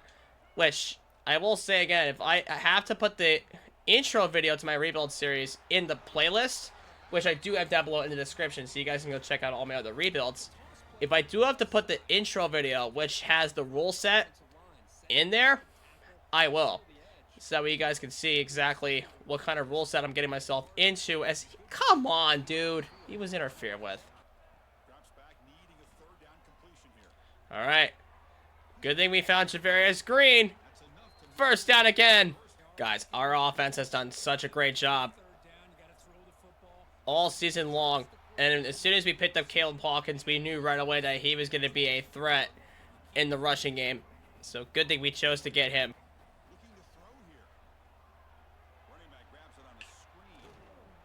Alright, that's another first down for him on a screen pass. Sad that once again we couldn't get Quincy Porter for this rebuild, but hey, we took UNC to a national championship for the first time ever. And we could potentially win the damn thing if things go perfectly like I hope. And Davion Goss is in the backfield for this one. Okay, never mind. He just got blown up. Perfect. 24-3. Tar Heels over the Sooners.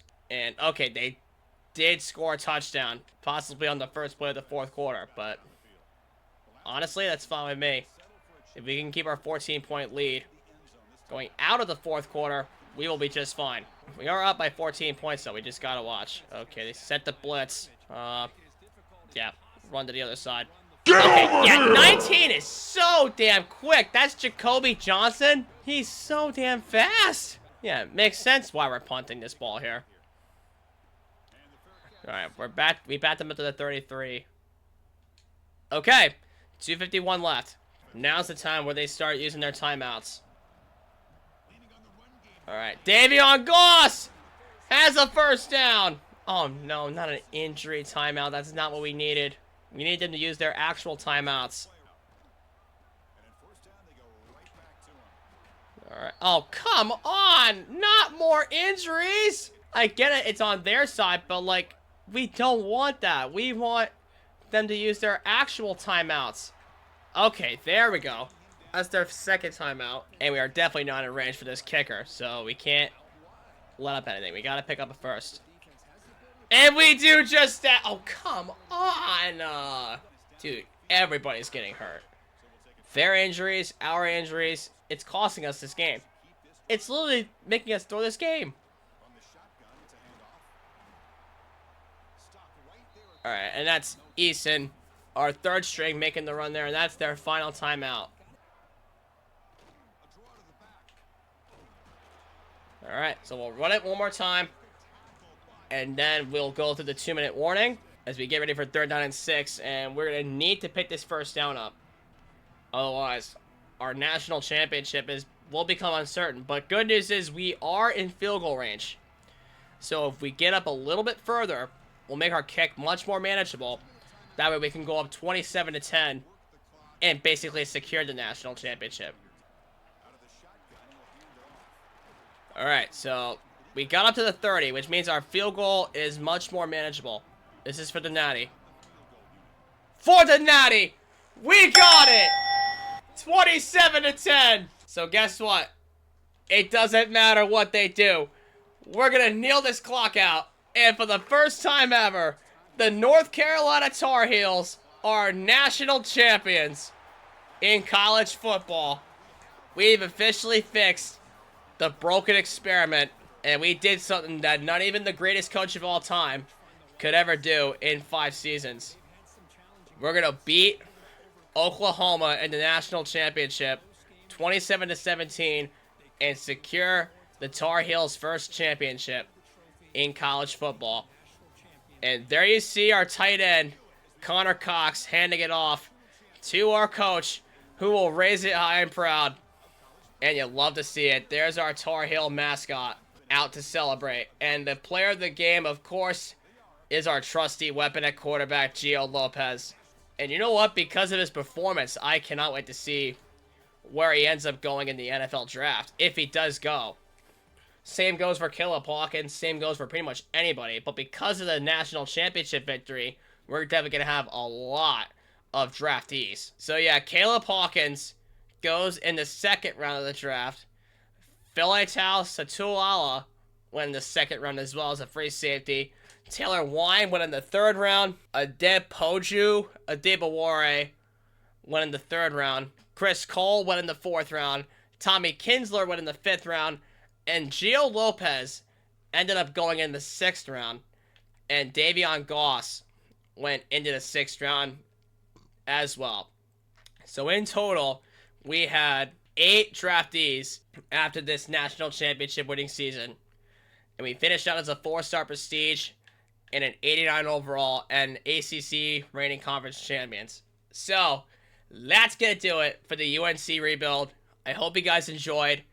Like I keep saying, drop your teams down below in the comments alongside your side quests, and I'll feature you guys in possibly the next episode. And don't forget to vote on that poll on who my next rebuild should be between Buffalo, Syracuse, or Maryland. And I have good side quests for each of them, so stay tuned for those rebuilds before the release of College Football 27. And also, if you want to keep up with my commitment journey, like I keep posting on my shorts, make sure to subscribe to the channel so you guys don't miss out. And do not forget to hit the like on the video. And until next time, I'll see y'all later. Have a great day, everybody.